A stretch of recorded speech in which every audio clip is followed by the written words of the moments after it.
الحمدللہ والصلاة والسلام علی رسولہ وعلی آلہ واصحابہ اجمعین، اما بعد فاعوذ باللہ من الشیطان الرجیم، بسم اللہ الرحمن الرحیم۔ ومن یوق شح نفسہ فاولئک هم المفلحون۔ عزیزان گرامی، موضوع چل رہا ہے رزق کا، اور رزق کے بارے میں نے آپ کے تصورات کو واضح کرنا ہے، کیونکہ رزق کے بارے میں اگر میں تصورات کو کلیئر نہ کر سکا تو کبھی بھی اسلامی انقلاب نہیں آ سکتا، کبھی بھی خلافت قائم نہیں ہو سکتی، کبھی بھی آپ کے گھروں میں سکون نہیں آ سکتا، کبھی بھی ایک فرد کا بے چینی ختم نہیں ہو سکتی۔ سوسائٹی میں اس وقت جسمانی امراض اتنے زیادہ نہیں ہیں جتنے کہ اس وقت سوسائٹی میں ذہنی اور قلبی امراض ہیں۔ ذہنی اور قلبی امراض کے لوگ اس قدر بڑھ گئے ہیں کہ یورپ تو یورپ، پورے اسلامی 60 ممالک بھی جو ہیں وہ اس کی لپیٹ میں آ چکے، اور یہی وہ چیز ہے جو پوری دنیا کے اندر فتنہ و فساد پیدا کرتی ہے، اور اسی فتنہ و فساد کی وجہ سے فحاشی، بدکاری، غریبی، خون ریزی، قتل، ڈاکے، چوریاں، بے ایمانی، دھوکے، ذخیرہ اندوزی، کرپشن، ہر جگہ پہ انفرادی سے لے کر اجتماعی زندگی تک پھیلے ہوئے ہیں۔ یہ واحد ایک کنسیپٹ ہے اللہ کی ذات کے بارے میں، جس ایک پر پوری دنیا کی خرابیاں، شرک پھیلا ہوا ہے اور بدعتیں پھیلتی ہیں۔ اگر اس ایک تصور کو ٹھیک کر لیا جائے تو کوئی وجہ باقی نہیں رہ جاتی کہ جس وجہ سے ہم زمین پر گناہ کریں۔ یہ ایک ٹھیک کر لیں، پوری دنیا ٹھیک ہو جائے گی۔ یہ ایک غلط ہے، پوری دنیا غلط ہے۔ اور اس تصور کے اندر، دنیا کے اندر بڑے سے بڑا معاہد، مجھ سے لے کر آپ تک اور آپ سے لے کر امام کعبہ تک، سب کے سب اس میں مبتلا ہیں۔ اور کوئی بندہ یہ نہ کہے کہ یہ کام میں نہیں کرتا، زنا نہیں کرتا مانے، شراب نہیں پیتا مانے، جھوٹ نہیں بولتا مانے، وہ کہتا ہے میں نے زنا نہیں کیا مانے، لیکن اگر وہ یہ کہے کہ رزق کے بارے میں میرے تصور ٹھیک ہیں تو وہ یہ کبھی بھی نہ مانے، میں اس کو نہیں مانتا، میں اس کو نہیں جانتا۔ رزق دنیا کے اندر ایک واحد چیز ہے، اور یہ وہ جڑ ہے جس کی وجہ سے آپ شرک کرتے ہیں، جس کی وجہ سے آپ تملک یعنی خوش آمد اور چاپلوسی اور ذلت اور گرتے ہیں۔ یہی ایک وجہ ہے۔ مصلحت، جن کو آپ حکمت کا نام دیتے ہیں، یہی ایک وجہ ہے۔ سب کچھ اس پر آپ نے قربان کر دیا، ایک رزق پہ۔ اپنی اولاد، بچے، سب آپ قتل کرنے کو تیار ہو جاتے ہیں اس رزق کے بدلے میں، اور اپنا دین، اپنے نبی سے محبت، اللہ کا قرب، سارا کچھ آپ قربان کر دیتے ہیں صرف ایک رزق کے بدلے میں۔ آپ کہتے ہیں ہمیں اللہ کا قرب نہیں چاہیے۔ اگر ہمیں قرب چاہیے تو ہم نے صرف اور صرف وہ ہمیں پیسے دے، اس کے لیے قرب چاہیے، اس کے لیے آپ وظیفے پڑھتے ہیں، اس کے لیے آپ راتوں کو جاگتے ہیں۔ یہ جو دعائیں آپ ہم سے کہتے ہیں کہ آپ ہمارے لیے دعا کر دیں، یہ آپ جا کر دوسروں سے دعائیں کراتے ہیں۔ ہاں جی، دعا کر دیں، دعا کر دیں۔ مجھے یاد ہے ایک بہت بڑے ڈاکٹر میرے دوست تھے، آج سے کوئی 15 سال پرانی بات ہے۔ مجھے وہ کہتے کہ میں بڑے لوگوں سے صرف اس لیے ملنے جاتا ہوں کہ میں ان سے دعا کرانے جاتا ہوں، میرا اور کوئی مقصد نہیں ہوتا۔ تو انہوں نے ایک 4-5 دفعہ میرے سامنے جملہ کہا، آپ کو پتہ ہے میری ایک لمٹ ہے، ہر بندے کی ایک لمٹ ہوتی ہے، اور میری بھی ایک لمٹ ہے۔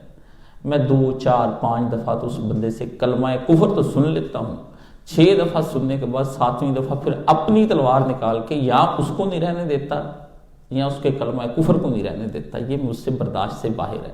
یہ میری اپنی ذات سے انتقام لینا ہو نا، جب میں نے اپنے آپ کو بھی سزا دینی ہو، تو میں 2-4-5 دفعہ ایک کام کو رپیٹ میرا نفس کرتا ہے نا، تو 7ویں دفعہ پھر میں اس کو ایک ایسی سزا دیتا ہوں کہ کئی دن تک یہ معافیاں مانگتا رہتا ہے مجھ سے کہ چھوڑ دو، اب نہ کرنا، اب نہیں کرتا، اب نہیں کرتا۔ میں نے کہا تمہیں مجھے نکیل ڈالنی آتی، تو جب اپنے آپ کو نکیل ڈال لیتا ہوگا وہ آپ کو نہ ڈالے گا۔ میں نے کہا ڈاکٹر صاحب میرے آپ کے بڑے اچھے تعلقات ہیں، پر آپ مجھے کچھ کافر سے محسوس ہوتے ہیں۔ وہ میرے منہ کی طرف دیکھنے لگ گئے۔ میں نے کہا دنیا میں ہر گناہ معاف ہو جانا، یہ شرک نہیں معاف ہونا۔ آپ کا کلمہ کفریہ اور شرکیہ ہے، آپ لوگوں کے پاس صرف اس لیے جاتے ہیں کہ جو کچھ میں کر رہا ہوں یہ میں کرتا رہوں، اور جو کچھ مجھے ملتا ہے یہ ملتا رہے، اور جس طرح میں صرف کر رہا ہوں اس طرح صرف ہوتا رہے، پر یہ سلسلہ چلتا رہے، میں گناہ کری جاؤں، غیر اللہ کے ناموں پہ جو مرضی زندگی گزارتا رہوں، وہ چلتی رہے میری، اور رزق آتا رہے، بس اللہ پیسہ دیتا جائے، مجھے دیتا جائے، مال دیتا جائے، میں لڑکیوں کی شادیوں پہ لگاؤں، لڑکوں کی شادیوں پہ لگاؤں، مال اپنے گھر کے اوپر بے دریغ خرچ کروں، اسراف کروں، تبذیر کروں، کچھ کروں، اللہ ہاتھ نہ روکے، میں اپنا ہاتھ جہاں مرضی استعمال کرتا ہوں۔ وہ پریشان ہو گئے، کیونکہ یہی سب کے دلوں میں پل رہا ہے، اور اسی کے لیے آپ رزق کماتے ہیں کہ ہمارے خرچے مرچے پورے کرتے رہو، ہم جو مرضی کرتے ہیں اس مال کا، ہم ضائع کریں، ہم کھائیں، تو اس پیسے لگانے پہ اے اللہ راضی ہوتا یا نہیں ہوتا، ہمیں راضی رکھ، ہمیں راضی رکھ پیسہ دے کے۔ یہ وہ ایک مسئلہ ہے۔ اب اس پہ بڑی لمبی چوڑی بحث آپ کے سامنے میں کر چکا ہوں، اسی کی وجہ سے آپ اپنی اولادوں کو دین نہیں سکھاتے، یہ ایک اس کے اندر اہم ایک موضوع تھا، اور اسی پر میں نے حارث کے بارے میں خطبہ دیا کہ حارث کون تھا۔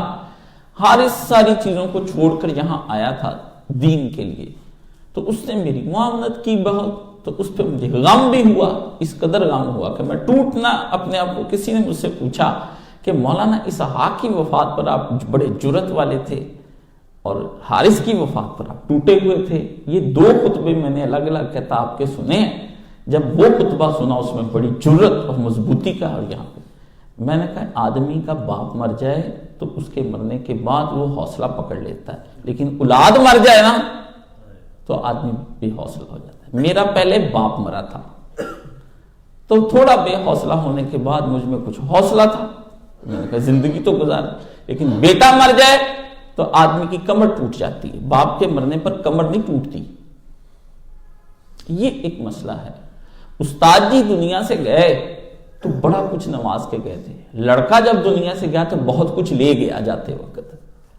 تو یہ جو دین کی تحریک ہے اس میں ایک ایک فرد بڑا ہی قیمتی ہوتا ہے۔ پتہ چلا نا نبی علیہ السلام کے کچھ لوگ آئے رسول اللہ صلی اللہ علیہ وسلم کے پاس، کہا اللہ کے رسول ہم آپ کے پاس آئے ہیں، آپ ہمیں اس طرح سے کریں کہ کچھ قاریوں کی جماعت دیں جو ہمیں جا کے ہمارے علاقے میں دین کا کام کرے۔ وہ دین کا کام کرنے کے بہانے ان 70 قاریوں کو لے گئے، اور لے جا کر کے ان بندوں نے دھوکے سے مسلمانوں کے وہ 70 بندے کاٹ دیے، قتل شہید کر دیے۔ قبیلہ آیا، ایمان کا اظہار کیا، اور اس کے بعد رسول اللہ سے وہاں سے مبلغین تیار شدہ، جی ہم اپنے علاقے میں دین کا کام کرنا چاہتے ہیں، نبی علیہ السلام کو سے لے گئے۔ وہ اتنا غم ہوا رسول اللہ کو کہ 1 مہینے تک رسول اللہ صلی اللہ علیہ وسلم ان کے اوپر لعنت اور بد دعائیں کرتے رہے۔ اللہم علیک رعل و ذکوان، یا اللہ یہ رعل کا قبیلہ اور ذکوان نے جو کچھ میرے کار، ان پہ لعنت بھیج، ان کو ذلیل کر دے، رسوا۔ نبی نے چھوڑے نہیں۔ رسول اللہ کے کچھ چرواہے تھے، حکومتی ملازم رکھے ہوئے تھے، کچھ لوگ آئے اور انہوں نے نبی علیہ السلام کے ان چرواہوں کو بھی قتل کیا، اور اونٹوں کو لے گئے کھینچ کے۔ نبی علیہ السلام نے ان کا پیچھا کیا، انہیں منگوایا، جس طرح انہوں نے رسول اللہ کے صحابہ کو شہید کیا، نبی پاک نے انہیں قتل کروا کے ان کی آنکھوں میں لوہے کی سلائیاں پھرا کے اور ان کے ہاتھ پاؤں کٹوا کے پتھریلی زمین پہ پھینک دیا۔ وہ پانی مانگے، حضور نے کہا پانی نہیں دینا ان کو۔ بندے بڑی قیمتی چیز ہوتے ہیں، دین کے لیے بڑی قیمتی، ایک ایک فرد پتہ نہیں ہم نے کیسے تیار کیا ہوتا ہے وہ ایک فرد۔ اس لیے اس کی موت پر اگر ہم غم منائیں تو وہ کم نہیں ہوتا۔ فرد ہو صحیح، بیکار آدمی تو روز مرتے ہیں، وہ تو ایکسیڈنٹوں میں روز مرتے ہیں، ان کا کوئی مسئلہ نہیں ہے۔ بیکار کے مرنے پہ کوئی نہ رویا کرے، اپنا بھی بیٹا مر جائے نا بیکار، اور اپنی بھی کوئی ایسا بیکار بھائی مر جائے، اس پہ رونے کا کوئی فائدہ نہیں۔ باپ بھی بیکار ہوتا ہے بعض اوقات، بیکار باپ جس نے آپ کو دین نہیں دیا وہ بیکار باپ ہے۔ ایسے بیکار ماں، بیکار بیوی، بیکار بچے، بیکار اولاد، یہ بیکار وہ ہیں جو خدا کا کام نہیں کرتے، وہ بیکار ہیں۔ بیکار وہ ہوتا ہے جس کا کوئی کام نہ ہو، کار کام کو کہتے ہیں۔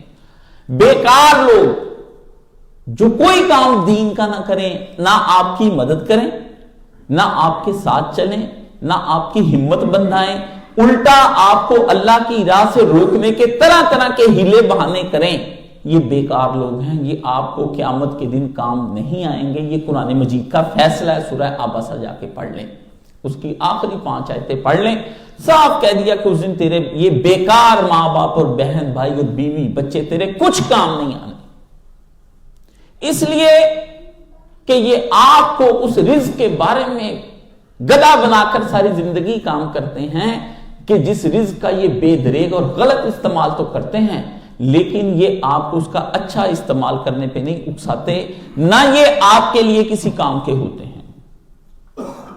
اس لیے نبی کریم صلی اللہ علیہ وسلم نے جو اس دولت کے بارے میں آپ بھاگ بھاگ کر مانگتے پھرتے ہیں اور بیکار سے آپ یہ کام کرتے رہتے ہیں، ان تمام کاموں کو نبی علیہ السلام نے اس کا ایک حل فرمایا۔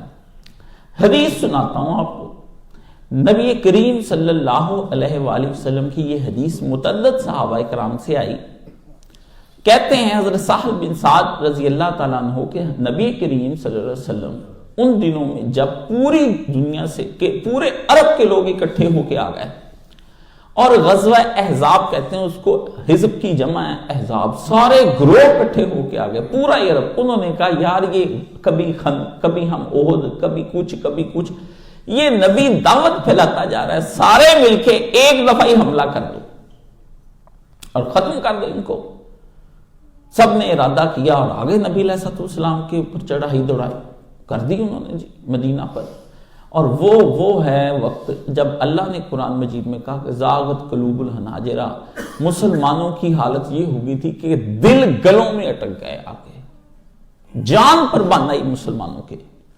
اور اللہ نے فرمایا لوگ تظنون باللہ، اللہ کے بارے میں طرح طرح کے گمان، بدگمانیاں پیدا ہو گئی لوگوں کے دلوں میں، ایمان والے اپنی جگہ سے ہل گئے، بڑے بڑے لوگ۔ اور پوری سورہ الاحزاب جب آپ جا کر نکال کر پڑھیں، اللہ نے فرمایا کوئی سمجھ نہ آئے، اندر سے یہودیوں نے نبی علیہ السلام کے ساتھ بغاوت کر دی، معاہدہ کر کے معاہدہ توڑ دیا، باہر سے پورا عرب آ گیا رسول اللہ کے مقابلے میں، اور نبی علیہ السلام کو ایک خندق کھودنی پڑ گئی، 300 فٹ کی وہ بڑی لمبی چوڑی خندق۔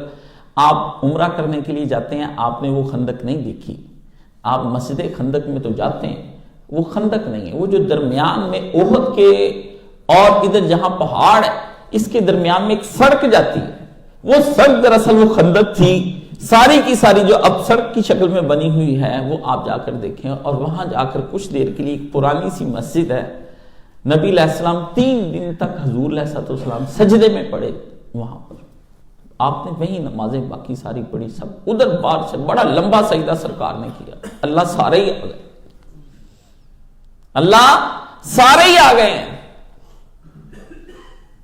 پہلے تو صرف مکہ آتا تھا نا، اب طائف بھی آ گیا ہے، یہ ماما بھی آ گیا ہے، نجد بھی آ گیا ہے، تہامہ بھی آ گیا ہے، اللہ سارے اکٹھے ہو گئے۔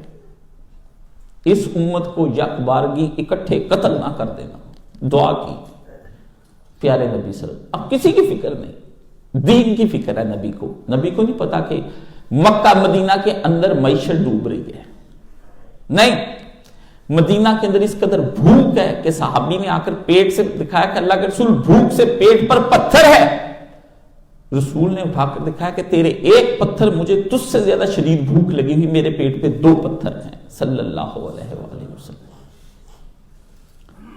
رسول نے نہیں کہا کہ اس وقت حالات خراب ہیں، معیشت خراب ہے، اللہ فرمایا دین میری امت آج ختم ہو گئی یا قیامت کی صبح تک میں تجھ سے ایک ہی سوال یہ یہاں پر بیٹھ، 3 نبی نے دعائیں کی، ایک آپ نے اس میں یہ کی کہ میری امت کو برباد نہ کر دینا ساری کو. یہ نبی علیہ السلام دین کی فکر ہے رسول اللہ صلی اللہ علیہ وسلم کو. تو صحابہ کہتے ہیں نبی علیہ السلام آئے ہمارے پاس، اور نبی علیہ السلام نے صحابہ کو خندق کھودتے دیکھا. جب خندق کھودی رسول اللہ صلی اللہ علیہ وسلم خود بھی اس میں اترے، چٹان آ گئی، ایک بہت بڑی چٹان آ گئی. نبی علیہ السلام کے سامنے صحابہ نے عرض کی یا رسول اللہ بہت بڑی چٹان ہے، سب توڑنے کی کوشش کرتے ہیں، علی مرتضیٰ بھی ہیں، بڑے بڑے طاقتور صحابہ ہیں، چٹان نہیں ٹوٹتی. آپ کو ایک بات سمجھ لینی چاہیے کہ دنیا میں سب سے زیادہ شجاع جو آیا ہے وہ محمد رسول اللہ صلی اللہ علیہ وسلم ہے. علی مرتضیٰ بھی کہیں بعد میں نام. علی بھی کہتے ہیں کہ جب گمسان کا رنگ پڑتا تھا، جنگ گرم ہو جاتی تھی، تو میرے جیسا بندہ بھی رسول اللہ کے پیچھے جا کر جنگ لڑتا تھا. آپ کے نبی اتنے شجاع تھے. رسول کی آنکھ میں گھبراہٹ نہیں ہوتی، رسول کے دل میں گھبراہٹ نہیں ہوتی، رسول کے قدم کبھی پیچھے کو نہیں ہٹتے. یہ بات آپ اپنے ذہن میں رکھ لیں. نبی علیہ السلام نے ہاتھ سے رکھی تلوار آپ نے ہے، نیزے رکھے ہیں، ڈھالیں رکھی، زرہیں رکھی. رسول کا زیور اور رسول کی امت کا زیور صرف ایک چیز ہوتی ہے، اور وہ ہوتی ہے اسلحہ دشمن کے خلاف، اور کوئی چیز نہیں ہوتی. نبی کے گھر میں سونے چاندی کے برتن نہیں ہوتے. لوہا انزلنا الحدید، قرآن کہتا ہے ہم نے لوہا اتارا. نبی کے گھر میں لوہا ہوتا ہے، لوہا. نبی کے گھر میں برتن نہیں سونے چاندی کے ہوتے، بستر نہیں ہوتے. نبی کہتا ہے نہیں. جس رات آپ کے نبی کی دنیا سے واپسی ہے، اس رات بھی نبی کے پاس 9 نیزے، کئی تلواریں اور بے شمار زرہیں تھیں. روٹی نہیں تھی اس رات. کچھ جو مٹھی کے سیر 2 سے جو حضور نے ایک یہودی سے ادھار لیے ہیں، اپنی زرہ رکھوائی اس نے. صدیق نے زرہ چھڑوائی آپ کے نبی کی جو کے بدلے میں. نبی نے تلواریں نہیں بیچی اس دن، نیزے نہیں بیچے کہ بیچ کر میں لے لوں. یہ سوال ہی پیدا نہیں ہوتا. نبی دنیا میں جس کام کے لیے آتا ہے تو رسول اللہ صلی اللہ علیہ وسلم کو بتایا گیا قوت میں بھی نبی سب سے بڑھ کر ہوتا ہے. نبی کسی کو پکڑ لے اس کی جان نہیں چھوٹتی. نبی میں اتنی قوت ہوتی ہے. نبی علیہ السلام نے جب جا کر بتایا، سرکار دو عالم صلی اللہ علیہ وآلہ وسلم آ گئے. آپ اترے، خندق کے اندر اترے ہیں. نبی محاذ پر کھڑا ہوتا ہے، حافظ سعید کی طرح گھر بیٹھ کر لوگوں کے لڑکے نہیں مرواتا. سمجھ گئے؟ تبصرہ اتنا ہی کافی ہے. نبی محاذ پر کھڑا ہوتا ہے، محاذ پر جنگ کے میدان میں کھڑا ہوتا ہے. جنگ کے میدان پر جب سب بھاگ جاتے ہیں، نبی اس وقت سب سے آگے اپنا گھوڑا بڑھاتا ہے. دیکھنا ہے تو غزوہ حنین کو دیکھو، جب پیچھے کو دنیا بھاگ، رسول آگے کو جا رہے. نبی نہ دعوت کے مقام پر ہٹتا ہے، نہ دعوت کا عملی کام جہاد کے مقام سے ہٹتا ہے. نبی پکارنے سے نبی تقیہ نہیں کرتا. وہ لیڈر، وہ امام نہیں ہے جو تقیہ کر جائیں. نبی آگے بڑھتا. نبوت کو سمجھنے کی کوشش کریں. صرف میں اگر پوری زندگی لگا کر نبوت کا لفظ، نبی اور نبی کا کام اور نبی کی زندگی بیان کر جاؤں نا کہ نبی ہوتا کیا ہے، تو یہ آپ سمجھیں کہ میرا دنیا میں تجدید کا کارنامہ ہوگا اگر یہ میں کر جاؤں یا جو کوئی کر جائے. بس دنیا میں ایک نبی ہی ہوتا ہے جو سب کچھ کر، جس کے بہاف پر ہم اللہ کو ایک مانتے ہیں، آخرت کو مانتے ہیں. پھر وہ رسول بتاتا ہے کہ اللہ ایک ہے. ورنہ آپ کو کہتا، ہمیں کہتے 2 میں، ہم کہہ دیتے یا رسول اللہ 2 ہیں. نبی ایک، وہ نبی ہوتا ہے جو سب کچھ کرتا ہے. ایسے میں رسول اللہ صلی اللہ علیہ وسلم اترے ہیں، اور جا کر کے جس وقت آپ اترے ہیں خندق کے اندر، چٹان ہے. کدال پکڑ لی رسول خدا صلی اللہ علیہ وآلہ وسلم نے. نبی گھبراتا نہیں ہے کہ میں اپنے ہاتھ سے کام کرتا ہوں. نبی کو آر نہیں ہے ہتھیار چلانے میں اور اپنا کام کرنے میں آر نہیں ہے. تم میں سے کتنوں کو آر ہوگی نوکروں سے کام کرواتے ہو. رسول کو آر کچھ نہیں ہے. صحاب کھڑے ہیں، سب دیکھ رہے ہیں، ابو بکر، عمر، عثمان و علی سب کھڑے ہیں. یہ رسول نے ایک کدال ماری، اللہ، چنگاریاں نکلی ہیں، چٹان اپنی جگہ سے ہلی اور پاش پاش ہوئی. فرمایا یہ چابیاں مجھے دے دی گئیں، سپر پاور ایران کی دے دی گئیں. فرمایا یہ تمہارے نبی کو خوشخبری دکھائی، اللہ نے محل دکھائے فتح ہوتے ہوئے. دوسری کدال ماری، اللہ نے دوسرا منظر، چنگاریاں اڑی، رسول کو منظر دکھایا، یہ روم فتح ہو رہا ہے، یورپ تک نبی کی امت جا رہی ہے. اور پھر تیسری جب ماری، وہ پاش پاش ہو گئی، پورا عرب دکھا دیا. اللہ نے کہا جا نبی صلی اللہ علیہ وآلہ وسلم. اس قدر سخت موقع پر نبی نے ایک بات کہی ہے، اگر وہ بات امت سمجھ جاتی تو آج یہ دن نہ دیکھنے پڑتے امت کو. نبی علیہ السلام کی عادت مبارکہ نہیں کہ شعر گھڑیں. اللہ نے فرمایا نبی شعر و شاعری میں نہیں پڑتا ہے.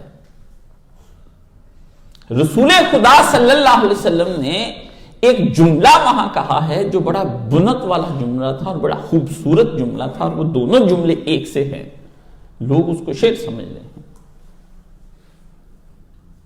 نبی نے وہ ایک ایسی گفتگو فرمائی کہ صلی اللہ علیہ وآلہ وسلم میرے دل کو ٹھنڈک پہنچائی. میرے نبی صلی اللہ علیہ وسلم نے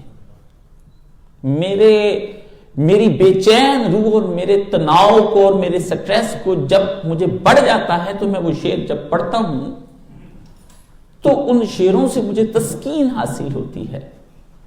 بوقت تہجد ان شعروں کا اعادہ کرنا مسلمانوں پہ فرض ہے، اور گھر گھر میں لکھ کر لگا دینا فرض ہے، اور اپنے گھروں کے باہر لکھ کے، اپنی جھونپڑیوں کے باہر لکھ کے، اپنی کٹیا کے باہر لکھ کے، اپنی بے بسی پر جب کبھی رونا آ جائے، اور دنیا کی ونڈو شاپنگ جب آپ کرنے کے لیے جائیں، اور جب آپ لوگوں سے متاثر ہو جائیں، ان کے گھر بار مال جان اور گاڑیوں، نوکر چاکروں سے، ان کے فارم ہاؤسوں سے اور ان کے پلازوں سے اور ان کی دکانوں کی عیاشیوں سے، ان کے اپنے بچوں کی شادیوں پر بے دریغ مال اور 2 نمبر ولیمے اور اسراف کی یہ تبذیر کی جب مثالیں تھیں، تو وہ شعر پڑھتے رہو تمہیں کچھ نہیں ہوگا. برادری سے خوف نہیں آتا ہے، رنگ اور نسل اور زبان سے خوف نہیں آتا ہے، ملک والوں سے خوف نہیں آتا ہے، اپنے بہن بھائیوں اور شریکے سے بندے کو کچھ نہیں محسوس ہوتا ہے، بندہ اپنے آپ کو ڈیگریڈ فیل نہیں کرتا ہے. رسول نے صاف اس وقت کہا اللہم لا عیش الا عیش الآخرہ فاغفر الانصار والمہاجرہ. اے اللہ، عیش تو آخرت کی عیش ہے، دنیا کی عیش کوئی عیش نہیں ہے، اور بخش دے میرے ان مہاجروں کو اور ان انصاروں کو کہ جب بخشش ہوگی سمجھ لو عیش ہی ہو گئی، بخشش ہو گئی، عیش ہو گئی. نبی نے عیش کس کو کہا ہے یہ دیکھنا ہے، صرف اس سوال کا جواب تم سے آج ڈسکس کرنا ہے، باقی کچھ نہیں کرنا. آپ تو پوری بخاری شریف کے بارے میں کہتے ہیں نا، پوری بخاری شریف کا درس دیتے دیتے عمر گزر جائے. کتابوں کی کتابیں 14 جلدیں کیا، آج کے دور میں کوئی نئی بخاری کی شرح کرے تو 100 جلدیں بھی کم پڑ جائیں گی. دنیا کے ہر علم اور ہر سوشل سائنسز کی اگر بربادی لانا چاہتے اور اس کے بنیادی کانسیپٹس اور ان کے تصورات کو ان کی جگہوں سے ہلانا چاہتے ہو تو آؤ صحیح بخاری کے اندر نبی علیہ السلام کے اقوال کی جانب. بخاری رفع الیدین فقط کرانے نہیں آئی ہے، بخاری فاتح خلف الامام کے دلائل کے لیے نہیں آئی ہے. بخاری فقط اس لیے نہیں آئی کہ نماز پڑھنی کیسے ہے، روزہ رکھنا کیسے ہے، زکوٰۃ دینی کیسے ہے، حج کرنا کیسا ہے. بخاری کے اندر یہ تو ایک چوتھا پانچواں حصہ ہے. کل بخاری جو ہے وہ رسول اللہ صلی اللہ علیہ وسلم کی اس لیے آئی ہے کہ مومن کی آنکھ میں یہ دنیا ہیچ اور نکارہ نظر آنی چاہیے. مومن جب دنیا کی طرف نکاح ڈالے، مومن اس دنیا کی حقیقت کو سمجھ لے، مومن پردہ اٹھائے اور اس خوبصورت ظاہری دنیا کے مکروہ چہرے کو دیکھ لے. یہ دنیا کس قدر مکروہ ہے. حقیقت دنیا اور دنیا کے مال کی حقیقت دکھانے کے لیے بخاری ہے اور کسی کے لیے نہیں. آپ ہیں کیا اور آپ کا وجود ہے کیا، اس کے دکھانے کے لیے بخاری ہے۔ آپ آئے کہاں سے ہیں اور اب آپ کو جانا کہاں کو ہے، اس کے لیے بخاری آئی ہے۔ بخاری اس لیے نہیں آئی ہے کہ وہاں سے آپ فقہی مسائل نکال کر حنفی و شافعی و حنبلی و مالکی و جعفری و زیدی اور ان کی فقہوں کا آپس میں موازنہ کر کر کے دنیا کو دکھاتے پھرے، اس بخاری اس کے لیے نہیں آئی ہے۔ بخاری نور و بشر اور علم غیب کے مسئلوں کو حل کرنے نہیں آئی ہے۔ بخاری آپ کی شلوار ٹخنوں سے اوپر کرانے کے لیے نہیں آئی ہے، اکیلی مسواک کرانے نہیں آئی ہے۔ صحیح بخاری دراصل آپ کے اندر کے چھپے ہوئے ظالم فاسق فاجر آدمی کو نکال کر اس کی اصلاح کرنے کے لیے آئی ہے۔ 3 دفعہ یہ رسول خدا نے فرمایا یہ جملہ، اور 3 دفعہ میں 3 لفظ استعمال کیے۔ پہلا وہی رہا، اور دوسرے جملے کے بارے میں رسول اللہ نے فرمایا فَأَكْرِمُ الْأَنصَارَ وَالْمُهَاجِرَ، اللہ جب یہ مہاجر اور انصار تیرے پاس آئیں تو تو ان کی بہت ہی عزت افزائی کرنا۔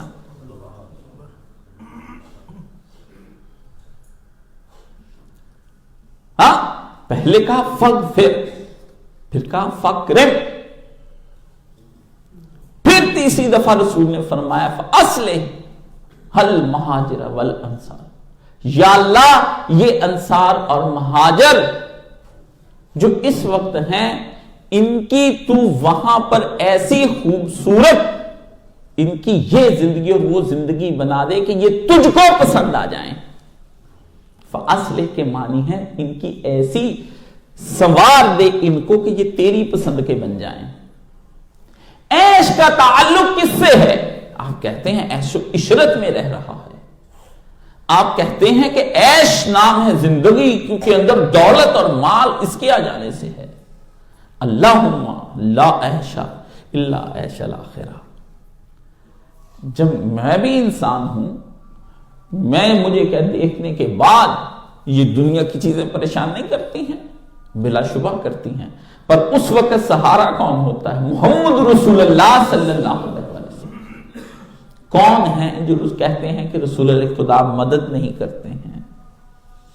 میرے نبی کا روحانی وجود آج بھی موجود ہے، اپنے الفاظ اور اپنے کردار اور اپنے اخلاق کی روشنی میں۔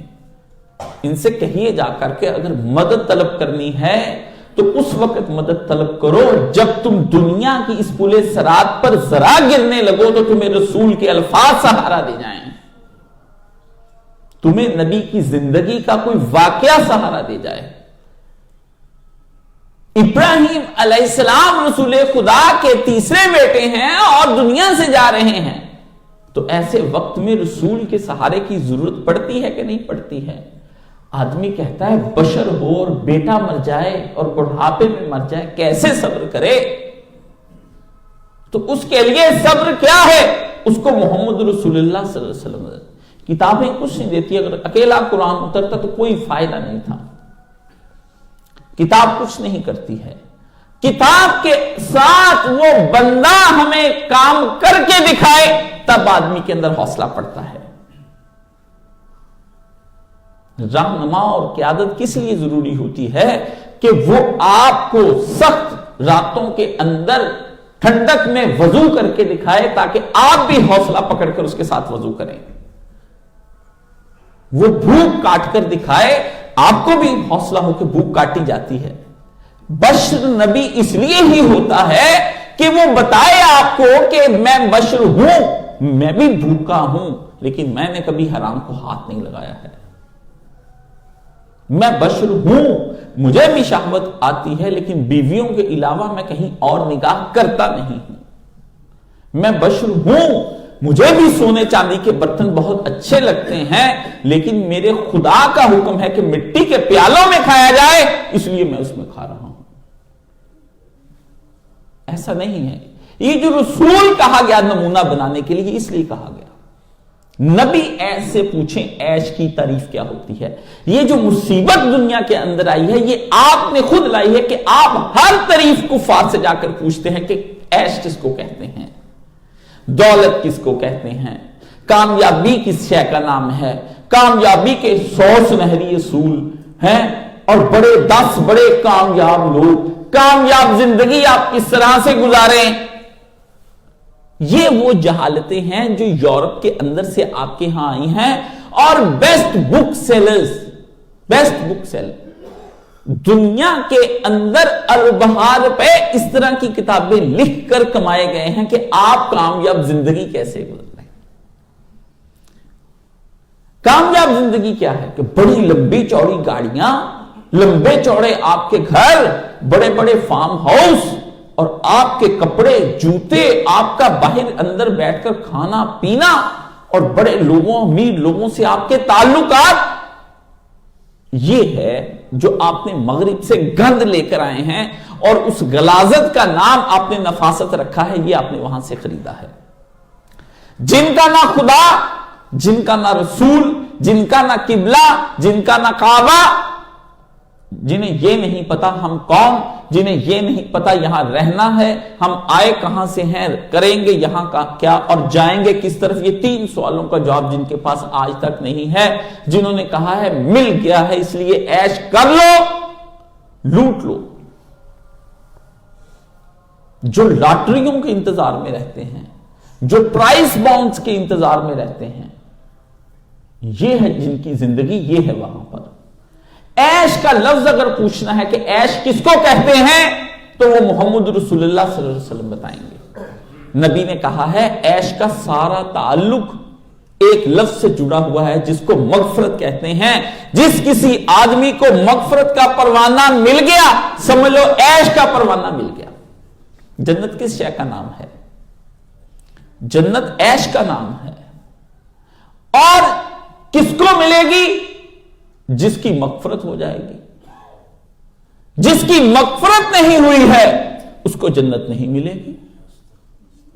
جس کو رحمت نہ ڈھانپے اس کو کوئی ڈھانپ نہیں سکتا. جس کو رحمت نہ آغوش میں لے اس کو کوئی آغوش میں نہیں لے سکتا. کوئی نہیں اس کو نہیں لے سکتا. آپ کو رحمت دور ہو گئی، لعنت کس شے کا نام ہے؟ لعنت رحمت کے دور ہو جانے کو کہتے ہیں. رحمت دور ہو جائے تو لعنتیں برستی ہیں. آج برس کیا رہا ہے؟ لعنتیں ہی تو برس رہی ہیں. کیا نہیں ہے آپ کے سارے ملکوں کے پاس؟ کیا نہیں ہے؟ اور کس چیز کے لیے اسرائیل سے رابطے ہو رہے ہیں یہ نہیں سوچا آپ نے؟ معیشت بدل جائے ہماری، اور بدل بھی کن کی جائے؟ ان کی بدل جائے جن کے پاس پہلے ہی اتنی عیش کا سامان ہے کہ 100 زندگیاں اس طرح کی اور ہو جائیں ان کی، تب بھی ان کی عیش ختم نہ ہو جائے. آپ تک تو یہ پانی آئے گا ہی نہیں. یہ آپ بھولے پالے ہیں، معصوم ہیں. آپ جیسا جاہل ہے ہی کوئی نہیں، کیونکہ آپ نبی کا دامن نہیں پکڑتے. ان حکمرانوں اور ان لوگوں کا دامن اور ان فلسفیوں کا دامن پکڑتے ہیں، اکانومسٹوں کا دامن پکڑتے ہیں. اس لیے آپ رسوا ہی رہیں گے. جو نبی کا دامن نہیں پکڑے گا وہ ذلیل اور خوار ہو کر رہ جائے گا. وہ یہ دنیا ہو یا وہ دنیا ہو وہ رہے گا نہیں. جو نبی کا دامن پکڑ لے گا اس کو کسی دنیا میں تم بھیج دو، رحمتیں ہی رحمتیں اس پہ برستی رہیں گی، وہ کبھی بھی پریشان خیال نہیں ہوگا. عیش کا تعلق مغفرت سے ہے. اور عیش کا دوسرا تعلق جب اللہ فرماتے ہیں کہ میں عیش اس طرح سے اس کی کراؤں گا کہ اس عیش کے اندر رسوائی نہیں ہوگی. میں اپنے ملازم کو اچھا بھی کھلاؤں، خوب اچھا پہناؤں، جگہ رہنے کے لیے دوں، لیکن ڈیلی اس کو گالیاں دیتا رہوں. یہ کس قسم کی عیش ہے؟ اس لیے رسول نے کہا فَأَكْرِمْ، اے میرے اللہ تکریم کری کیجیے گا جب یہ میرے آئے تیرے پاس، میرے مہاجر والانصار. ذلت والی عیش نہیں. اس وقت ہم دنیا میں اگر جو لوگ عیش کر رہے ہیں وہ ذلت کی عیش کر رہے ہیں. اور پھر تیسری بات جو کہا فَأَصْلِحْ، اس کا اس دنیا کے اندر ان کو ایسے نیک کام کرنے کی توفیق عطا فرمانا کہ جب یہ تیرے پاس آئیں تو تیرے پسندیدہ انسان بن کر آئیں. یہ دعا دی آپ کے نبی علیہ السلام نے. کیا کہا کہ عیش ہوگی آخرت میں، ادھر مغفرتیں لے کر جاؤ. یہ دنیا کی کھیتی کے اندر تمہیں نیک اعمال کرنے ہیں، پھر عیش ہی عیش ہے. لیکن یہاں پر ہم کس لیے؟ ہم کہتے ہیں ہمیں عیش یہاں پہ کرنی ہے. اس عیش کے کرنے کے لیے آپ جمعے کے روز میں یہاں جمعہ پڑھنے نہیں آتے وقت سے پہلے. آج بھی ایک ساتھی صبح مجھ سے ایک بہت بڑے سرکاری پولیس آفیسر رابطے میں تھے، وہ اپنے رابطے میں رہتے ہیں، تو مجھے کہتے تھے کاشف بھائی کوئی عمل جمعے کے روز میں نے کہا ایک عمل ایسا ہے جو جمعے کے روز میں ایک سورہ کہف بھی پڑھ لیتے ہیں، درود ابراہیمی بھی پڑھ لیتے ہیں، سب کام ہو جاتے، ایک عمل ابھی تک نہیں چل رہا۔ کہتے کیا؟ میں نے کہا جمعے کے روز اونٹ کا ثواب لینے کے لیے کوئی بندہ مسجد نہیں آتا ہے، کوئی بندہ۔ آپ کو وقت ضائع کرنا لگتا ہے مسجد میں آ کر کے، وہاں جا کے کرنا کیا ہے، خالی تو مسجد ہونی، اللہ اللہ، جب خالی ہو تو جو آ کر آباد کرے خدا اس کے دل کو شاد کرے اور اس کے گھر کو آباد کرے۔ نبی محمد صلی اللہ علیہ وسلم نے مسجد کی آبادی میں جب آئے، رسول اللہ ایک دن اپنے گھر مبارک سے نکلے ہیں تو باہر آواز گونجے، صحابہ اکرام قرآن پڑھ رہے ہیں، اونچی اونچی آواز مسجد میں، کوئی یہ پڑھ رہا ہے وہ پڑھ رہا ہے، کوئی سیکھ رہے کوئی سکھا رہے، تو صحابی کہتا ہے کام نہ کرے، رسول اللہ صلی اللہ علیہ وسلم کا چہرہ مبارک کھلا ہوا تھا جب میں نے دیکھا، تو آپ نے اقرأ پڑھو خوب پڑھو، مزے سے پڑھو، مجھے سناؤ قرآن۔ نبی کی مسجد میں جب قرآن گونجتا ہے نبی مسکراتے ہیں۔ اب آپ کے ہاں کہاں قرآن پڑھ رہے ہیں؟ پڑھو، نبی علیہ السلام نے فرمایا۔ میں نے مولانا مرحوم سے ایک دفعہ پوچھا، میں نے کہا یہ جو مولوی قاری گلے سے آوازیں نکال ایسے پڑھو؟ کہتے بیٹا اللہ کے نبی کے سامنے طرح طرح کے لوگ آئے بیٹھے تھے پورے عرب سے، کو غین کو کاف کو غین پڑھ رہے تھے، یہ تو قاری بعد میں پیدا ہوئے ہیں، حضور علیہ السلام کے آپ نے پڑھو، آپ نے نہیں کہا تجوید کرو، حضور نے کہا پڑھو پڑھو پڑھو پڑھو پڑھو۔ کس مسجد کے اندر سے پڑھو اب کس کو آ کر کہوں؟ اس ویران مسجد میں آ کر کہوں؟ کون کہے گا پڑھو؟ یہ سنت، یہ کون سا امام اور کون سا خطیب تمہیں اب کہتا ہے پڑھو؟ تم لوگوں کے کام ختم نہیں ہوتے ہیں۔ ہاں، اور یہ دیکھو یہ گھڑی ہے، دیکھ رہے ہو 1:34 ہو گئے، دل میں تکلیف بڑھ جاتی ہے کہ اتنی دیر کا خطبہ جان کیوں نہیں چھوٹتی ہے۔ سبحان اللہ، گھڑی کی اتنی ہی لعنت آپ پر برسنے کے لیے کافی ہے اور مجھ پر برسنے کے لیے کافی ہے۔ جن لوگوں کا عبادت بھی گھڑی کے ساتھ چلے، مجھے کسی نے پوچھا کہ جدید سائنس کے اندر گھڑی کے بغیر رامدی دماغ الٹ گیا، اس کو تو پتہ ہی کچھ، چھوڑو وہ تو مسئلہ ہی اور حل کرنے کے لیے بیٹھا ہے۔ اے کاش حضرت غامدی آپ کو ہماری صحبت نصیب ہوتی، ہوتا وہ مجذوب فرنگی زمانے میں، اقبال اسے سمجھاتا مقام کبریا کیا ہے۔ نیتشے نے خدا کا انکار کر دیا تو اقبال کہتا آج ہوتا میں اسے سمجھاتا اللہ کس کو کہتے ہیں، میرے پاس کہتا آ کے بیٹھتا۔ بے وقوف آدمی، دنیا میں ہم ان گھڑیوں کے ساتھ چلنے کے لیے آئے ہیں۔ جب مسلم کے پاس گھڑی نہیں ہوتی تھی تو کیا مسلم رب کو یاد نہیں کرتا تھا؟ اس گھڑی نے برباد کر دیا آپ کو۔ گناہوں کے وقت میں یہ گھڑی آپ کو یاد نہیں رہتی اور نیکیوں کے وقت میں آپ کی آنکھ اس طرح سے ہلتی نہیں ہے۔ یہ کیسی گھڑیاں ہیں جو قیامت کے دن تمہیں جہنم میں لے جائیں گی۔ اس گھڑیوں سے نفرت کرنا سیکھو۔ یہ ہاتھ پر اب باندھنا بند کر دو۔ رات کے پچھلے پہر میں بالکل نیند پوری ہو جاتی ہے لیکن گھڑی دیکھتے 2:30 بجے اور سو لیں، انا للہ و انا الیہ راجعون۔ اللہ نے تو نیند پوری کر دی، اس نے تو سکینت نازل کر دی تھی رات کے پچھلے پہر میں تم پر 2 بجے تک۔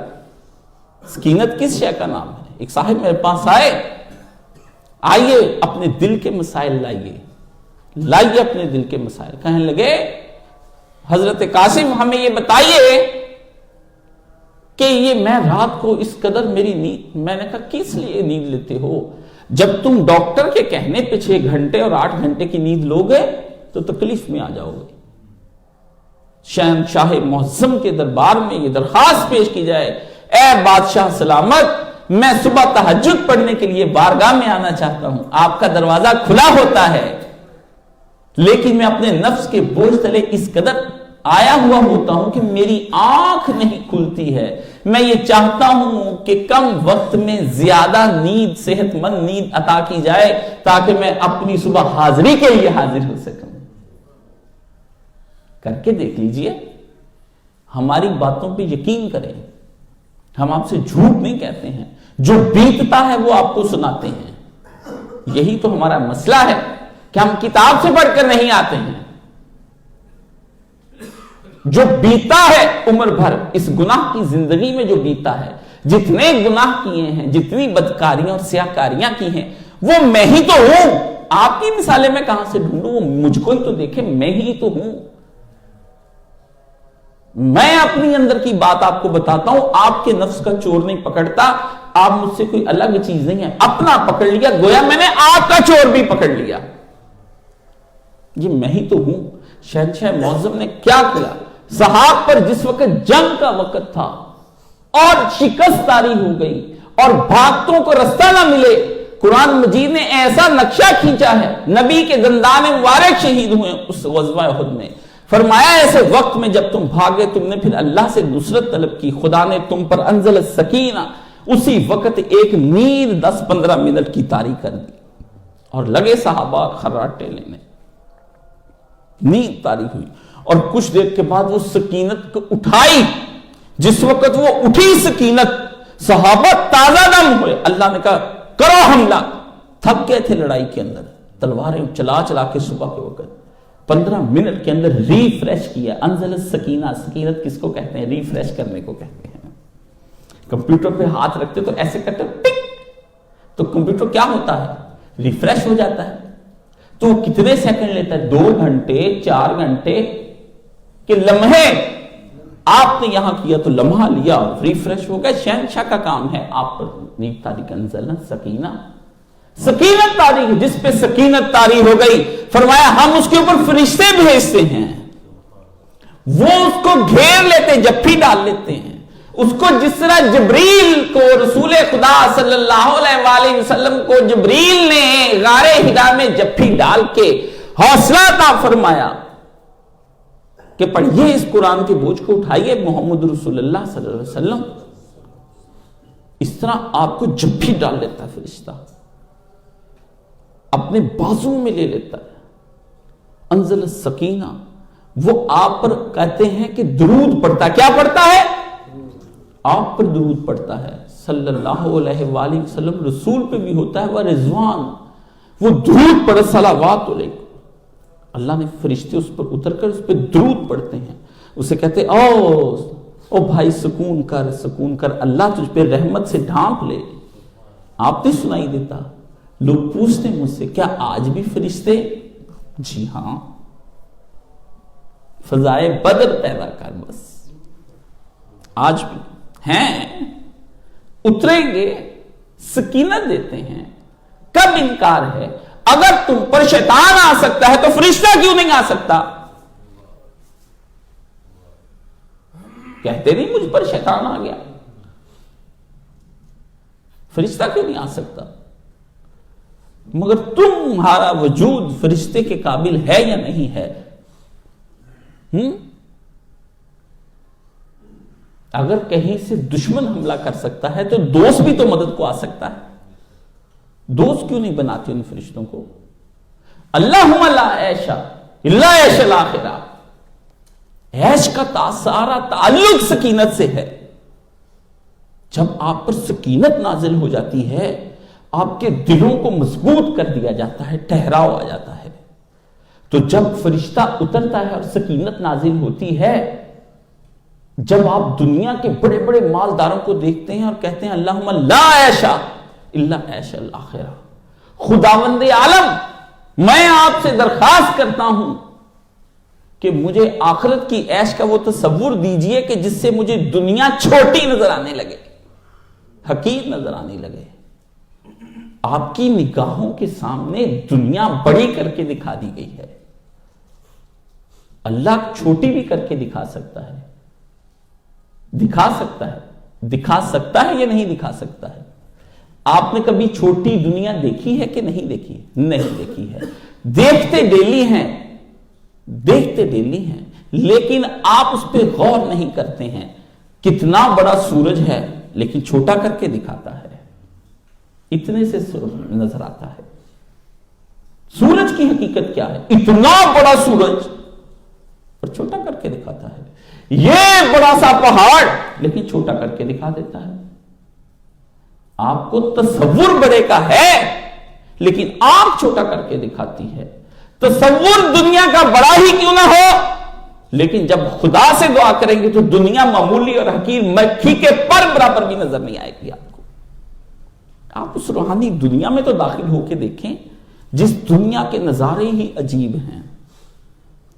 دل کی دنیا کے نظارے عجیب ہیں, روحانی دنیا کے نظارے عجیب ہیں. ہاں, نبی علیہ السلام جب روحانی دنیا کے اندر داخل ہوئے ہیں شب معراج کے وقت میں, اللہ اللہ اللہ, رسول خدا صلی اللہ علیہ وسلم جو نقشہ کھینچا ہے وہاں کا, اور جو سدرۃ المنتہا کا کھینچا ہے, اور جو بتایا کہ وہاں جو نور کی بارش ہو رہی تھی وہ رسول اللہ نے جو بتائی ہے, اللہ اللہ, بندہ سنتا جسم کے رونگٹے کھڑے ہوتے ہیں. فرمایا ایسا منظر بھی مجھے دکھایا گیا کہ آسمان پر اس قدر فرشتے تھے, ہر آسمان پر دور تک جہاں مجھ محمد صلی اللہ علیہ وسلم کی نگاہ جاتی تھی اس قدر فرشتے تھے کہ ان کے اللہ کے حمد و ثنا کر رہے تھے. کوئی سجدے میں تھا, کوئی رکوع میں تھا, کوئی قیام میں تھا, کوئی تشہد میں تھا, کوئی بیت اللہ کا بیت المعمور کا طواف کر رہا تھا کہ ان کے بوجھ سے آسمان چرمر چرمر کر رہا تھا, جیسے چار پائی نہیں اوپر نیچے ہوتی اس طرح ہو رہا تھا.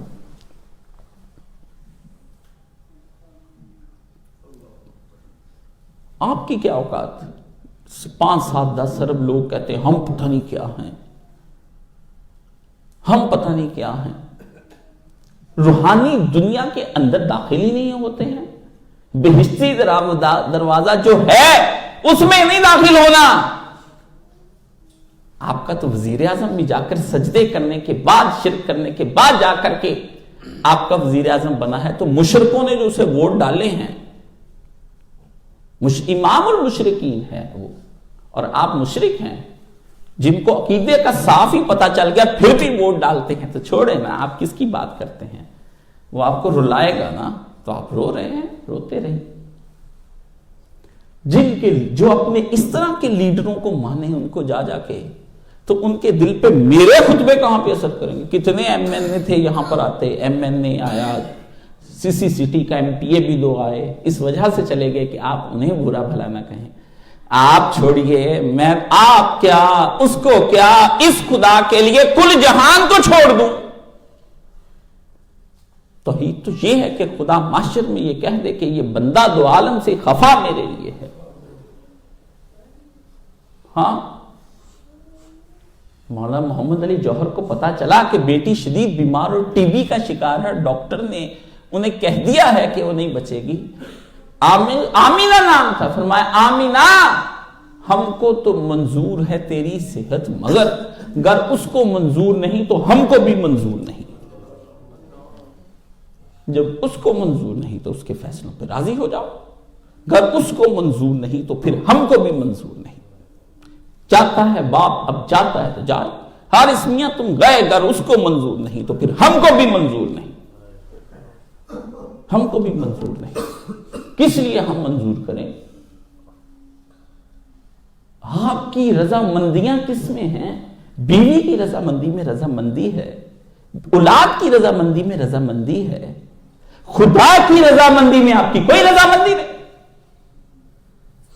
آپ کن کو خوش کرنے کے لیے برادریوں کو, قوم کو عیش مانتے ہیں؟ خدا کہتا ہے کہ بندو ہم یہ چاہتے ہیں کہ تم ہمارے لیے بھوک کاٹو, تو خداوند عالم بھوک کاٹیں گے نا ہم آپ کے لیے. آپ نے کہا کہ اس ٹھٹرتی سردی میں مسجدیں بھر دو, ہم بھریں گے, ہمارے خدا ہم بھریں گے. آپ کا شوق آپ کو اٹھا کر مری برف دیکھنے کے لیے لے گیا, لیکن آپ کا شوق اٹھا کر سردی میں مسجد لے کے نہیں. ایمان رکھ لو یا شوق رکھ لو, دونوں میں سے ایک ہے. خود ہی تو لو کتنے وزن میں ہے.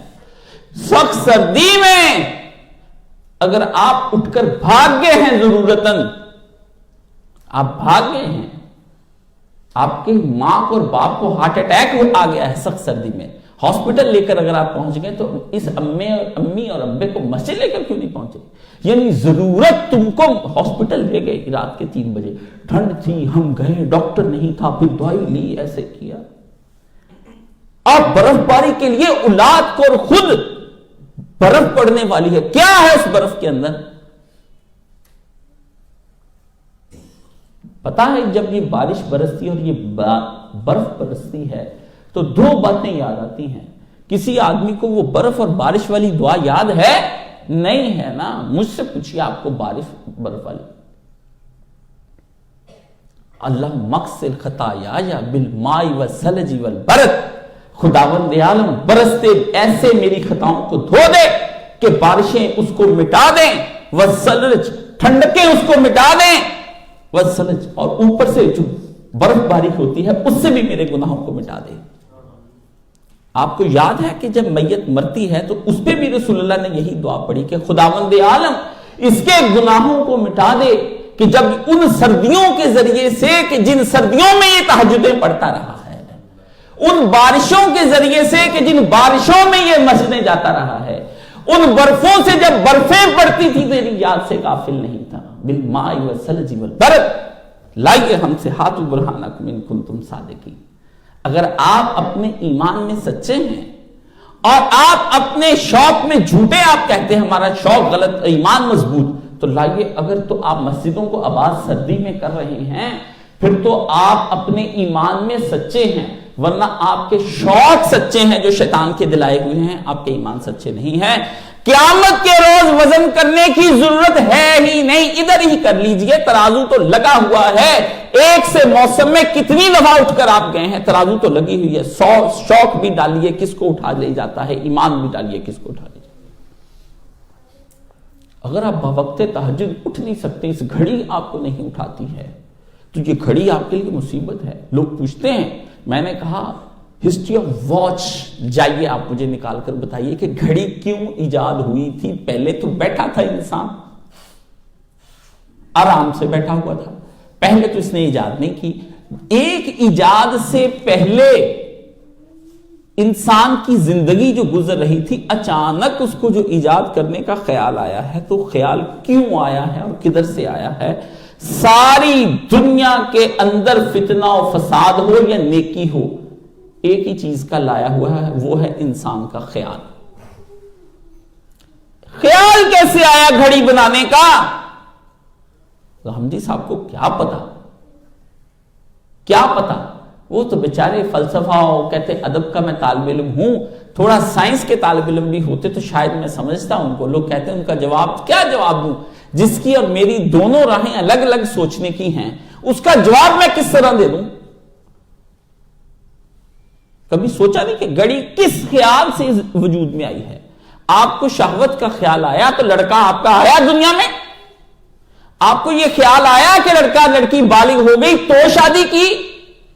آپ کو خیال آیا کہ میں بوڑھا ہو گیا ہوں، اب مجھے اللہ کے حضور جھک جانا چاہیے، بہت گناہ کر لیے، تو آپ نے داڑھی رکھی اور مسجد تشریف لے آئے، بڈھا ہو کے چور مسیت وڑیا تیرال پھردا نال مداریاں لے آئے،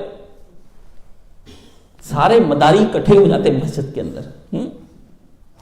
مولانا مرحوم فرمایا کرتے تھے بڈھا ہو کے چور مسیت وڑیا، اب ہوتا کچھ نہیں نا، گناہ نہیں ہوتے تو چلو مسجد کے اندر جا کے فتنہ فساد ڈالتے ہیں، یہاں داڑیاں رکھ کے غصے کرتے تو لڑتے ہیں، بڈھوں کو لڑتے ہوئے دیکھو، اب تو بڈھے ہو ہی حرامزادی، سارے کے سارے زانی بڈھے آ گئے ہیں۔ آپ کو پتا ہے میں سوچتا تھا مولانا مرحوم زندہ تھے، میں نے کہا یہ جو حدیث شریف میں آتا ہے کہ زانی بوڑھے کی طرف اللہ نگاہ نہیں کرے گا رحمت کی، یہ حدیث کیا ہے؟ تو انہوں نے کہا کچھ لوگ بڑھاپے میں بھی زنا کرتے، نہ ہو تو زنا ہوتا دیکھتے ہیں۔ ہاں ایک استاد تھے اللہ بھٹ مرحوم، وہ اور ان کے ایک بھائی تھے، وہ کہتے تھے میں محکمہ نہاد میں تھا، میرا ایک ایکسیڈنٹ کر تو نہیں سکتا تھا زنا، اس قدر بیمار ہو گیا تھا، تو وہ ایک لڑکا لڑکی لا کے سامنے زنا کرتا دیکھتا، شراب پیتا تھا۔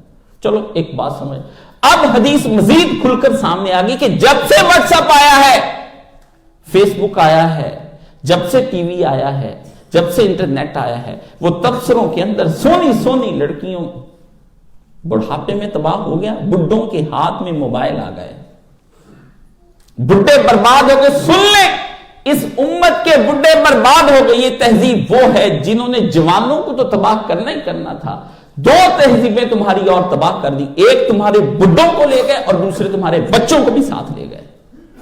ادھر سے ننھے بچے بدکار ہو گئے، ادھر سے بڈھے بدکار ہو گئے، درمیان کی نسل کا تو تھا ہی کہ اس سے بدکار ہو جانا ہے۔ یہ ہے تمہاری سائنس اینڈ ٹیکنالوجی۔ تو یہ جو خیال آیا ہے تم کو، یہ کیوں آتا ہے؟ یہ کس لیے حج کا خیال آ جاتا ہے؟ خیال کہاں سے آتا ہے؟ کون بھیجتا ہے؟ کہاں سے آتا ہے؟ یہ جو نیوٹن کو خیال آیا ہے کہ کش شکل یوں ہوا کرتی ہے، یہ جو آئنسٹائن کو خیال آیا ہے اور تم اسے دنیا کا ماں باپ بنانے پر بیٹھے ہو، اور یہ اسٹیفن ہاکنگ اور رچرڈ ڈاکنز کو یہ خیال آیا ہے کہ اللہ نہیں ہے۔ لڑکا پوچھتا گجرات سے، آج ہی میسج آیا اس کا کہ میں آپ کے خطبہ وجود باری پہ سنے بڑا متاثر کتاب لکھنا چاہتا ہوں، کچھ ارشاد۔ میں کہ لے آؤ، کتنے سوال ہیں؟ یہاں تو اللہ کو ماننے والوں کے جواب سننا، پھر تم لے آؤ۔ اللہ کے بھروسے پہ کہتا ہوں کہ انشاءاللہ ٹکرے گا تو پاش پاش ہوگا، انشاءاللہ العزیز۔ ہاں، خدا، یہ خیال کہاں سے آیا کہ خدا نہیں ہے؟ یہ خیال کہاں سے آیا کہ اب اسلام قابل عمل نہیں، اس کے اندر اصلاح کرنی چاہیے؟ یہ خیال کہاں سے آیا کہ محمد عربی صلی اللہ علیہ وسلم سچے نبی نہیں ہیں؟ یہ خیال کہاں سے آیا کہ دنیا کی ہی زندگی ہے بابر بے عیش کوش کے اولین دوبارے نیست، کہ بابر عیش کر کے دنیا دوبارہ نہیں ہونی، جو کرنا یاشی کا آخری قطرہ تک، جیسے لیمو کا آخری قطرہ بھی ہم نچوڑنے والے جو لوگ ہوتے ہیں، وہ لیمو کو نچوڑنے کے بعد ایک دفعہ پانی میں پھر ڈپ کر کے نچوڑتے ہیں کہ کچھ بچ نہ جائے۔ آپ کا تو لیمو نچوڑ چکا ہے دماغ کا، اب آپ تو صرف نچوڑ رہے ہیں، مگر بھی تہذیب کے اندر عیاشی کا کوئی قطرہ باقی نہ رہ جائے۔ ہر طرح کی عیاشی کر کے دیکھ لو، تاکہ جب ہاتھ پاؤں بے جان ہو جائیں اور تہجد اور فجر اور عام نمازیں پڑھنے کے بھی قابل نہ ہو جائیں، تو پھر کرسیوں پر بیٹھ بیٹھ کر نمازیں ادا کرو، کرسیوں پر بیٹھ۔ اللہ، جس امت سے کرسیاں کیا ہیں؟ کرسیاں یہ ہیں کہ سجدے چھین لیے گئے ہیں، ایسی بیماریاں لگا دی گئیں کہ اب بیٹھنا پڑے گا۔ یہ نہیں میں کہتا یہ حرام ہے بیٹھنا، بیٹھے ضرورتاً ہو گیا، لیکن اس سے پہلے مسجدوں میں کرسیاں نظر نہیں آتی تھی۔ سوچنے کی بات ہے، میں بھی بیٹھ کر پڑھتا ہوں، میں بھی بیماری میں کرسی پہ بیٹھ کر پڑھتا ہوں، ایسا کوئی بات نہیں، لیکن یہ سوچے وقت آیا کہاں سے؟ رسول کے دور میں بھی بڈھے تھے اور بیمار ہوتے تھے، یہ سجدے کیوں چھین لیے گئے ہم سے؟ یہ بڈھوں سے سجدے چھین لیے، بچوں کو کھیل میں لگا دیا اور بڑوں کو لہو لعب میں لگا دیا، تو پھر انسان کا نہ بچپن، نہ جوانی، نہ بڑھاپا، تین ہی سٹیجیں تھی، تینوں ہی نہیں رہ گئیں، تو پھر ہم جائیں گے تو جائیں گے کہاں؟ دین محمدی نصرتیں مانگتا پھرتا ہے، مددیں مانگتا پھرتا ہے، یتیم کے بچے کی طرح گھر گھر کا دروازہ کھٹکھٹا رہا ہے، لیکن مجھے عیش کرنی ہے، مجھے عیش کرنی ہے، اللہم ارزقنا، خدایا رزق دے، لِأَنَّا عیشا، تاکہ میں عیش کروں اور میں موجیں کروں اور میں خوب کماؤں اور خوب کھاؤں اور نت نئے موبائل لوں، نت نئے کپڑے لوں، نت نئے گھر لوں، نت نئی گاڑیاں لوں، اپنے بچوں کی شادیاں کروں، اور پھر میں اللہ سے کہوں اللہ مجھے کلمہ نصیب فرما۔ فرمایا کون سا کلمہ؟ کون سا کلمہ؟ عمر بھر تو یاد کوئی اور رہا۔ ایک خیال تھوڑا سا شیئر کرتا ہوں، ابھی یہ بیتی مجھ پر، بدھ کی رات میں 2 بجے ابا جی کو ہارٹ اٹیک میرے کو ہو گیا، مجھے اطلاع آئی، میں بھاگ گیا، رستے میں سوچتا جاؤں کہ تو کبھی 2 بجے نہ اٹھتا اللہ کی عبادت کے لیے، صرف باپ کا خیال لے کے جا رہا ہے۔ میں نے اللہ سے دعا کی، یا الہی تو بڑا کریم ہے، تو ہمارا کام تو یہی ہے۔ تو مجھ سے پہلے وہ ایمرجنسی میں میرے بھائی نے پانی پلا رہا تھا، تو کوئی ان کی حالت صورت نہیں تھی، میرے ذہن میں آیا کوئی خیال ان کو کہوں کہ اللہ کو یاد کر لے، لیکن میں نے کہا بیمار کو ایسے کہنا نہیں چاہیے، ایسے انداز میں کہ جس سے بیمار اعراض کر جائے کسی بات پہ، تنگ نہیں کرنا چاہیے، لیکن میرے دل میں یہ خیال ہے، میں نے کہا اللہ تو ڈال دے، تو ڈال دے اگر ان کا وقت آخر ہے. تو جب تک میرے بھائی تھے تو وہ کچھ نہیں بولے. جب میں نے ان کے ہاتھ پہ ہاتھ رکھا, میں نے کہا جی میں آ گیا, انہوں نے آنکھیں کھولی, انہوں نے کہا اچھا, اور اس کے بعد وہ منہ میں کچھ پڑھنے لگ گئے. اس سے پہلے چپ تھے. اشہد ان لا الہ الا اللہ, میں نے قریب ہو کر سنا, اشہد ان لا الہ الا اللہ وحدہ لا شریک لہ واشہد ان محمد عبدہ ورسولہ. دوسرا خیال میرے دل میں کیا ہے, جو بیٹا دنیا کما رہا تھا اس وقت باپ شاید دنیا کے بارے میں سوچ رہا تھا, جو بیٹا آخرت کی بات کرتا ہے ہر دفعہ اس کو دیکھ کر کلمہ یاد آ گیا. ایسی اولاد جگو کہ دیکھ کر اس کو تمہیں کلمہ یاد آ جائے. ایسی اولاد جگو کہ آخری وقت میں ڈائیورٹ ہو جائے ذہن بندے کا. کیونکہ جب بندہ ساتھ آتا ہے تو اپنے ساتھ ایک خیال بھی لے کر آتا ہے. بندہ بغیر خیال کے ہوتا ہی نہیں ہے.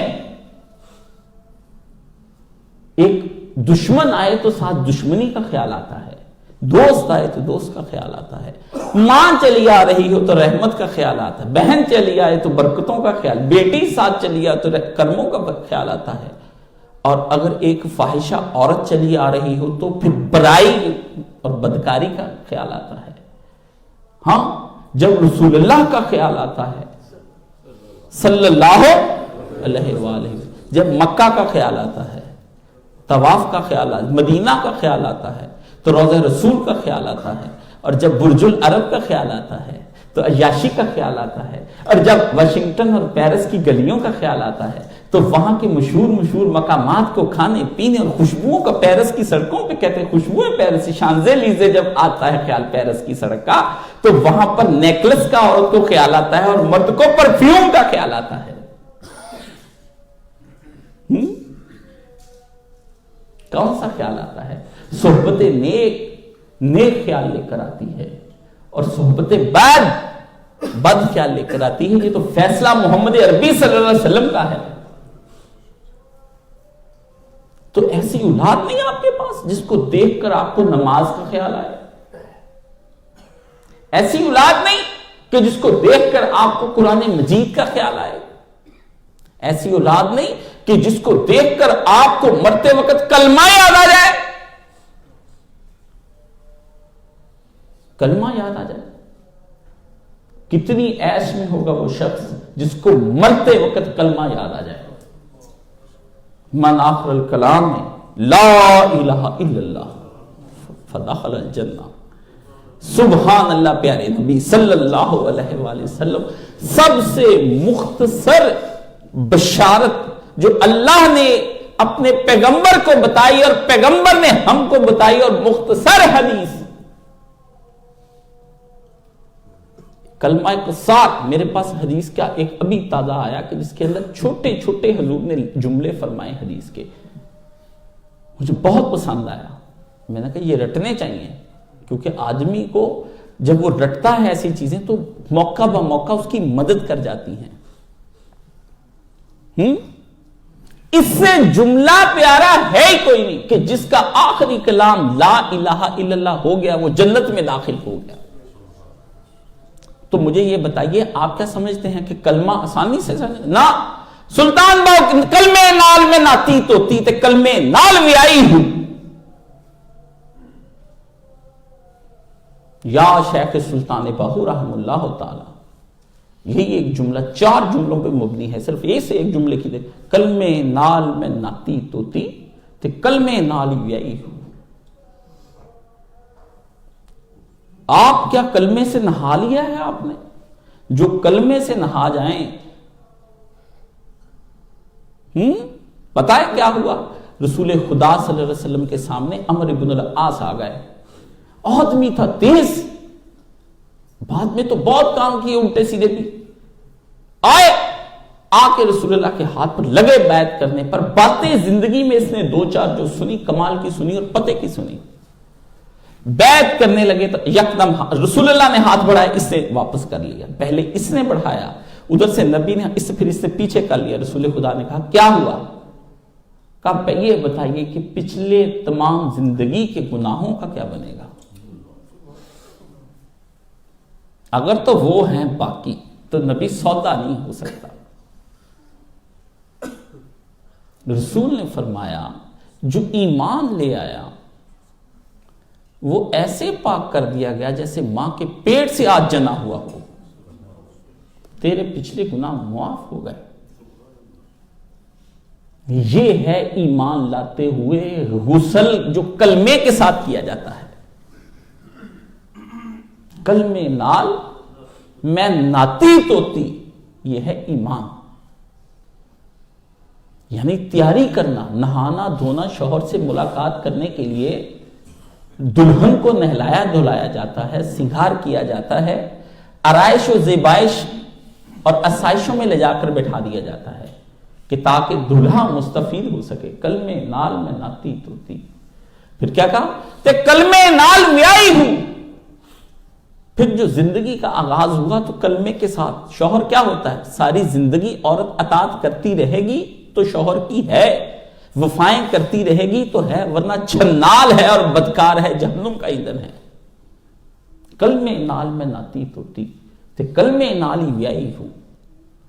پھر جب آپ نے کلمہ پڑھ لیا، اقرار کر لیا کہ میرے سر کا سائیں اب میرا اللہ رب العزت ہے کہ جس نے میرے ساتھ سب میں نے عہد و پیمان کر لیے ہیں، اب عمر ساری میری اللہ کی اطاعت اور فرما برداری میں گزرتی چلی جائے گی، اس سے ہٹ کر نہیں ہوگی۔ تو جس کا من کالا آخر الکلام لا الہ الا اللہ کیا ہوا؟ فدخل الجنہ، وہ جنت میں داخل۔ ایسی اولاد جو آپ کو آخری وقت میں کلمہ یاد آ جائے، اس کو دیکھ کر پڑھائے نہیں، دیکھ کر یاد آ جائے۔ اگر تو آپ نے تیار کر لی ہے اور اپنا رزق اس اولاد پر لگایا ہے آپ نے کہ اس کی دینی تعلیم پر آپ نے صرف کثیر لگا دیا ہے، جتنا کالجز یونیورسٹی کی تعلیم پر 16 سال اس کے تباہ کیے اور اس سے کئی گنا زیادہ لاکھوں روپیہ اس پہ لگا دیا، یہ کچھ بن جائے۔ اگر وہ اللہ کا بندہ بن جائے پیسہ مال لگانے کے بعد تو پھر تمہیں کیا چاہیے؟ سودا کس شے کا کرنا چاہتے ہو؟ اسماعیل کیا ہے؟ ابراہیم نے اس کی تربیت ایسے کی کہ جب اللہ کے سامنے سرخرو ہونے کا وقت آیا تو بیٹے نے کیا کہا؟ یا ابت فلما تومر، ابا جی کر گزریے نا وہ کچھ جس چیز کا حکم دے دیا گیا ہے۔ کہا بیٹا میں خواب میں دیکھتا ہوں کہ تجھے ذبح کرتا ہوں۔ اتنی بیٹے کو نبوت کی خبر تھی کہ اس نے یہ نہیں کہا کہ ابا جی خواب کی تو تعبیریں بھی اب بہت ہوتی ہیں، چھوڑے پتہ نہیں خواب تو ادھر ادھر کے آتے ہیں۔ حقیقت نبوت اور وحی کی تمام طریقہ کار کو سمجھتے ہوئے لڑکے نے کہا کہ کر گزریے نا جس چیز کے بارے میں آپ کو حکم ہوا ہے۔ آپ کا لڑکا کی کہتا ہے کہ ابا جی کر گزریے وہ شادی جس کا پیارے نبی نے حکم دیا ہے۔ وہ کہتا ہے کہ کس دن کے لیے کمایا ہے؟ آپ کی بیٹی یہ کہتی کہ ابا جی میں اپنی مہندی نہیں کروں گی، کر گزریے ویسے ہی میری شادی جس طرح کی شادی کر دی رسول نے فاطمہ سلام اللہ علیہا کی۔ آپ کی بیوی یا آپ نے بچوں کو وصیت کر دی ہے کہ بیٹا کر گزرنا اسی طرح میری تکفین و تجہیز و تدفین اور میرا جنازہ اور میرے لیے دعائیں ویسے کرنا جیسے محمد عربی صلی اللہ علیہ وسلم نے سکھا دی ہیں۔ اگر تو یہ لرننگ پروسیس سے آپ نے بچے کو گزار دیا اور آپ بھی گزر گئے ہیں تو نبوت کی حقیقت کو آپ نے پا لیا ہے، نبوت کی حقیقت کو آپ نے پا لیا ہے۔ اگر آپ نے نہیں سکھایا اور بتلایا، نہ اولاد رسپانس ویسا کر رہی ہے اور نہ آپ ویسا اس کو وصیت کر رہے ہیں، نہ اہلیہ کرتی ہے، نہ ماں باپ نہ بہن بھائی کر رہے ہیں، تو کسی نے ابھی تک نبی کو صحیح معنوں میں نبی نہیں مانا ہے۔ یہ منہ کے عقیدے تو ہو سکتے ہیں، آپ نسلی مسلمان جس طرح وہ نسلی کافر ہیں کہ نحن وجدنا آبائنا، ہم نے ابے کو ایسے کرتے پایا۔ اہل حدیث ہوتے ہوئے بھی لوگ بدعات کرنے سے اس لیے نہیں ڈرتے، کہتے ہیں کہ گاؤں والے کہتے ہیں بدعتیں کر رہے ہیں، کیا کہیں گے کہ ابے کا کل نہیں کیا۔ یہ کمزور ایمان 60 سال 40 سال عقیدوں کے دعوے کر کے اور میں بڑا فلانے خاندان کا ہوں، تو جس کی ناک میں برادری نے نکیل ڈال دی، جس کی ناک میں دنیا نے نکیل ڈال دی اور وہ جھک گیا، وہ مومن کہاں کا ہے؟ اس نے تو غیر خدا کو سجدہ کر دیا۔ آپ سجدوں کو روتے ہیں؟ سجدہ کیا ظاہری ہے کہ سجدہ کر دو؟ اس ظاہری سجدے سے بھی کر دو گے تو کچھ نہیں ہوتا، لیکن جدھر سے دل جھک گیا نا جس جانب، وہ دل قابل نہیں رہ گیا ہے۔ یہ ماتھے کیا ہیں؟ ماتھوں کا جھک جانا کیا ہے؟ ماتھا تو جھکا، عمار بن یاسر کا بھی رسول اللہ کو برا بلا بھی کہا اور بتوں کو سجدہ بھی کروایا مار کر۔ مشرکین نے آئے رسول اللہ کے پاس، یا رسول اللہ صلی اللہ علیہ وآلہ وسلم، مارا پیٹا اور کہا کہ آپ کو برا بلا بھی کہوں اور آپ ایک بتوں کو سجدہ کروں؟ فرمایا کر دیا میں نے۔ تو اللہ کے رسول نے فرمایا یہ چھوڑ جسم کا کیا ہوا، یہ بتا دل کا کیا بنا؟ کہا یا رسول اللہ ادھر آپ ہی آپ تھے، ادھر آپ ہی آپ تھے، ادھر سے محبتیں کم نہ ہوئیں، میری کم نہیں ہوئی، میں نے ادھر سے سجدہ نہیں کیا۔ فرمایا پھر اگلی دفعہ بھی کہے نا تو مار سے بچنے کے لیے بے شک کہہ دیں، پر دل سنبھال کے رکھی۔ آج دل سجدے میں ہیں اور ظاہری طور پر میں نہیں جاتا کسی غیر اللہ سے مدد مانگنے، اپنے آپ سے مانگ لی، اپنی برادری سے مانگ لی، دنیا سے ڈر کر اپنی اولادوں کو دین نہ سکھایا، ان کو کالجز یونیورسٹی میں 18 سال پڑھایا اور نبی کا دین نہیں بتلایا، اور آخر میں ایک بات صاف اللہ کے نبی نے ایک بات کہی صلی اللہ علیہ وسلم، کیا فرمایا؟ جو آدمی اللہ کے کم دیے ہوئے رزق پہ راضی ہو گیا، اللہ بھی قیامت کے دن اس کے تھوڑے اعمالوں کے بدلے میں اس سے راضی ہو جائے گا۔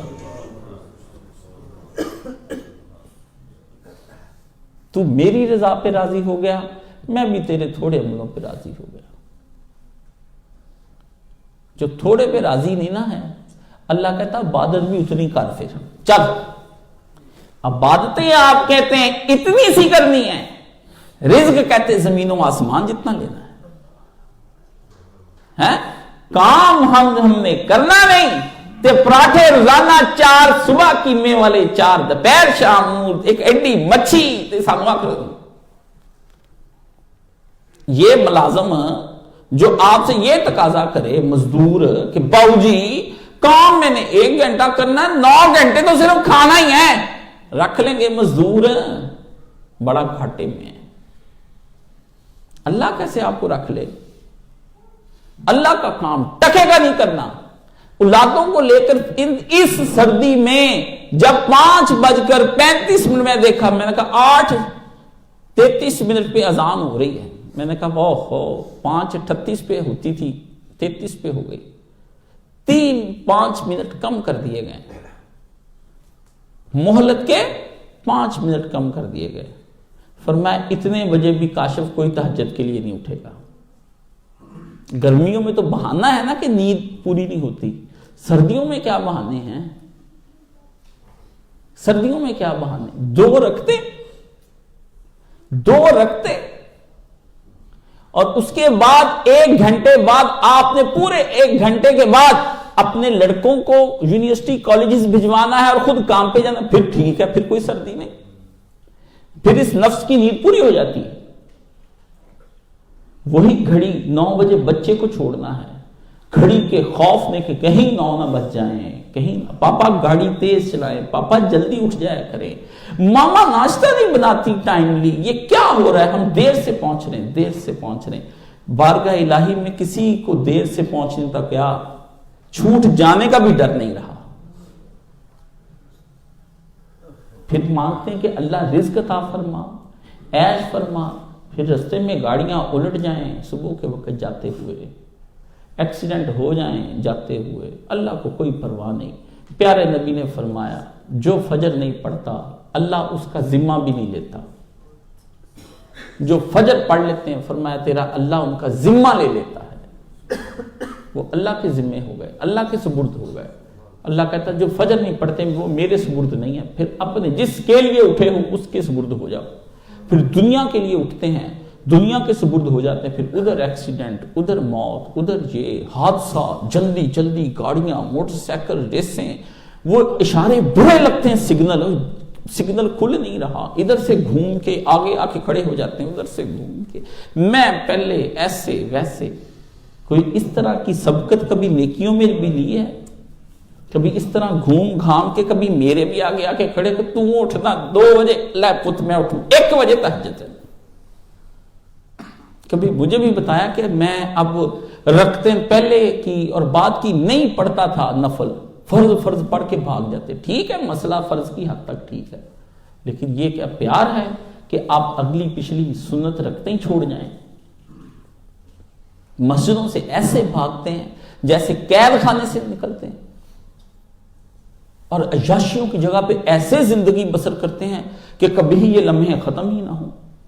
ساری رات گزر رہی ہے، شادیوں میں گزرنے دو، مہندیوں میں گزرنے دو، باتوں میں گزرنے دو، کام پر بیٹھے ہیں۔ کسی زمانے میں مغرب کے وقت رات کو بند ہو جاتی تھی دکانیں، اب میں گیا مارکیٹ، رات 11 بجے بھی کپڑے کی دکانیں کھلی ہوئی، 12 بجے بھی کھلی ہوئی، 2 بجے کوہ نور سٹی بند ہوتا ہے، لوگ اس وقت بھی شاپنگ کر کے گھر جا رہے ہوتے ہیں۔ عبرت کے لیے گھومو، جہاں ان کے دل پہ غفلتیں ہیں وہاں تمہارے دلوں پہ بھی غفلتیں ہیں۔ اللہ نے، میں نے یہ آیت اس لیے پڑھی، وَمَن یُوقَ شُحَّ نَفْسِهِ فَأُولَٰئِکَ هُمُ الْمُفْلِحُونَ، جو لوگ اپنی نفس کی لالچ سے بچ گئے، اللہ نے کہا وہی کامیاب ہو جانے والے ہیں۔ اور یہاں پر ایک بات سناتا ہوں، حضرت عبد الرحمن بن عوف اتنے قیمتی آدمی ہیں کہ عشرہ مبشرہ میں داخل ہیں۔ ایک تابعی کہتے ہیں کہ میں نے حضرت اس عبد الرحمن بن عوف کو دیکھا، وہ بیت اللہ شریف کے چکر، بیت اللہ کا طواف کر رہے ہیں، ایک ہی بات کہے جا رہے، ایک ہی بات کہے جا رہے۔ تو میں نے عبد الرحمن بن عوف کو دیکھا، ایک ہی بات کرے، وہ ایک ہی دعا، اللہم قینی شح نفسی، اے اللہ میرے نفس کی جو ہرسیں ہیں، جو اس کی لالچیں بڑھ گئی دنیا لینے میں، کہ میں شح کہتے ہیں کہ ساری دنیا کا مال میں ہی لے لوں، سارا میری دکان پہ ساری بکری آ جائے، میرے ساتھ والے جو دکانوں والے انہوں نے بیڑا کرتے، اے بھی گاہک میرے کو ادھر پاجی آواز دو، گاہک ادھر تو میرا گاہک توڑ لیا۔ آپ نے کبھی لڑائیاں ہوتی نہیں دیکھی؟ میں تو بازار میں لٹھا ہوتے دیکھا ان جلاحوں کو، مجھے پتا ہے نا، بزنس مینوں کا پتر ہوں میں، تو اینٹ پٹاخہ گولیاں چلتی دیکھی ہیں۔ 3 منٹ میں بازار بند ہو گیا، سارا مندر گلی بند، 3 منٹ میں بند۔ کتنے منٹ میں؟ 3 منٹ میں۔ ہمارا گاہک تو نے لے لیا، وہ کہتا ہمارا تھا، مار کانچ بوتلیں، اخباروں میں اشتہار، زمین میں نکل کے ڈیلی رپورٹ میں، میں ہی لے لوں سارا، کھا جاؤں میں ہی سارا، سب کچھ دنیا میری ہو جائے۔ اس کو کہتے ہیں شح۔ کیا کہتے ہیں؟ شح، شین اور ہے، عربی بھی تو ہم سکھانی پڑنی ہے۔ اللہ نے کہا جو نفس کے شح سے بچ گیا وہ فلاح پا گیا۔ تو حضرت عبد الرحمن بن عوف کو دولت پڑی تھی ان کے پاس، چکر لگا رہے، تو صاحب پوچھتے ہیں کہ کیا ہے؟ اللہم قینی شح نفسی۔ کبھی بیت اللہ کے گرد یہ دعا کسی نے پڑھی؟ نہ، وہ تو کیا کرتے مانگی جا رہے، مانگی جا رہے، میرے بچے لا ملتظم تے کڑے، میرے اتنا کر دے، سارے کام بگڑ جائیں، ایسا کرتے، یا رزاقو یا رزاقو، ایدا دے دے، دنیا دے دے، میرے فلانے دا کاکا آ ساری پرچی بھی پھاڑ، بیت اللہ دے وچ پرچیاں، بیت اللہ سنتا ہے تمہاری دعائیں، وہ جو چکور کعبہ وہ سنتا ہے، انا للہ و انا الیہ راجعون۔ امت کا شرک اس قدر بڑھ گیا کہ خود خانے کعبے کے اندر پرچی جس نے پھینک دی وہ یہ سمجھتا ہے کہ خانہ کعبہ سنتا خدا بہرا ہے۔ جو پاتالوں میں سنے، ماؤنٹ ایورسٹ پر سنے، جو زمین کے نیچے فرمایا، ہم اسے زمین کے نیچے لے گئے اور وہاں بھی ہم نے اس کو مچھلی میں بند کر دیا، اور سمندر کے نچلی تہہ میں جا کر مچھلی بیٹھ گئی، اور 3 دن ہم نے اسے رکھا اور اسے بتایا کہ ہم کیا ہیں، اور وہ تھا بھی ہمارا نبی، لا لابس فی بطنہ الی یوم یبعثون، وہ رہتا مچھلی کے پیٹ میں قیامت کی صبح تک اگر وہ ہم سے معافی نہ مانگتا۔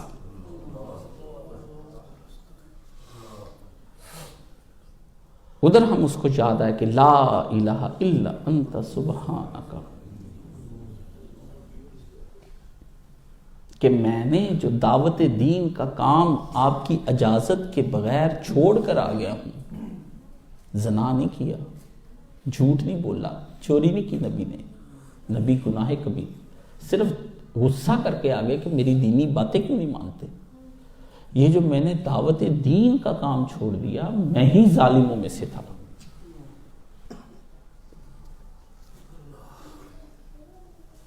ہم وہاں سنیں ان کو، ہم وہاں سنیں مچھلی کے پیٹ کے اندر، فی ظلمات، فرمایا رات اندھیری تھی، پھر اس رات کے نیچے سمندر کے نیچے اندھیرا تھا، پھر مچھلی کے پیٹ کے اندر اندھیرا تھا، 3 اندھیرے تھے۔ جب ہم نے 3 دن تک رکھا اس کو، جس نے ہماری دین کا کام بند کر دیا، وہ پکارا کہ غور کرنے کے بعد کہ کیوں مجھے مچھلی کے پیٹ میں اندر رکھا گیا ہے، نبی کو سوچنے پہ مجبور کر دیا، تم دنیا کی ذلتوں کے نیچے دبا دیا جاؤ اور تم سوچو نہیں۔ نبی کو یہ نہیں وہاں خیال آیا کہ مچھلی کے پیٹ میں کھاؤں گا کیا، رہوں گا کہاں، خیال آیا کہ کیا ہے، فرمایا ایک ہی کیا ہے، کیا کہ میں نے دعوت دین کا کام نہیں کیا ہے۔ ساری دنیا کے اندر تحریکیں چل رہی، ان سے کہیں حضرت یونس علیہ السلام سے سیکھ لیں، یہ دھرنے دینے بند کر دیں، یہ احتجاج، یہ دین نہیں ہے، یہ دین کے نام پر فراڈ ہے، وہ کام کرو جو کام تم بھول گئے ہو، تمہاری اولادیں بھول گئی، اور جس کام کے لیے تم اپنی اولاد کو تیار نہیں کرتے ہو۔ لالا بے صفی بطنی ہی، کعبہ کے گرد جاؤ دعائیں مانگ رہے ہیں، حضور کے روضے پہ وہاں بار جا کے ریاض الجنہ میں دھکے دے، اس کو گرا، سجدے کے اوپر سجدہ کر، بندے کے اوپر سجدہ کر، ایک دفعہ پڑھے، معافی مانگ کر پڑھے اور بھاگ آئے، اور اس کے بعد نہیں پھر پڑھے، دونوں کندھوں پر بوجھ آ گیا، کہا جہاں رسول اللہ نے پڑھی ہے وہاں میں نے سجدہ کرنا ہے۔ او مائی گاڈ، کس قدر تم جرأت والے آدمی ہو کہ وہاں سجدہ کرنا چاہتے ہو جہاں حضور نے کیا ہے۔ یہ عمل، یہ شکلیں، یہ دنیا داری، نبی کی جگہ پر جا کر کھڑے ہونا چاہتے، نبی کی جگہ پر، یہ ہمت اور یہ حوصلے تمہارے ہیں، ہمارے نہیں ہیں، مجھ سے تو نہیں، میں نے تو آ گیا واپس۔ میں نے کہا بس جی، ہم تو یہ تو قرضہ دینا پڑ جائے گا کہ وہاں کھڑے ہو کر نماز پڑھ کر آئے تھے، پھر نماز پڑھی آ کر کے اپنی اولاد کو لگایا، بہن بھائیوں کو لگایا، منبر پہ چڑھ کے ان کو سمجھایا، نماز تو بڑی نبی کی طرح، سلو نبی کی طرح نماز پڑھو۔ کسی دن اس کی تشریح بھی مجھ سے سننا کہ نبی کی طرح نماز پڑھو، ہوتی کیا ہے، رفع یدین کرو، آمین کرو نبی کی طرح۔ سبحان اللہ، اگر یہ بات ہے تو فویل للمصلین، نمازیوں کے لیے بربادی کیوں قرآن نے کہا ہے۔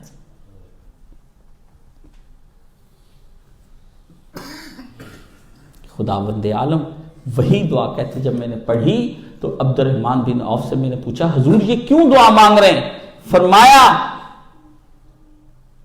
جس کو نفس کی مل گئی، نفس کے شوق سے بچ گیا، نہ وہ زنا کرے گا، نہ چوری کرے گا، نہ برا کام کرے گا۔ اس کی تشریح پھر انشاءاللہ اگلی دفعہ کریں گے۔ وآخر دعوانا ان الحمدللہ رب العالمین۔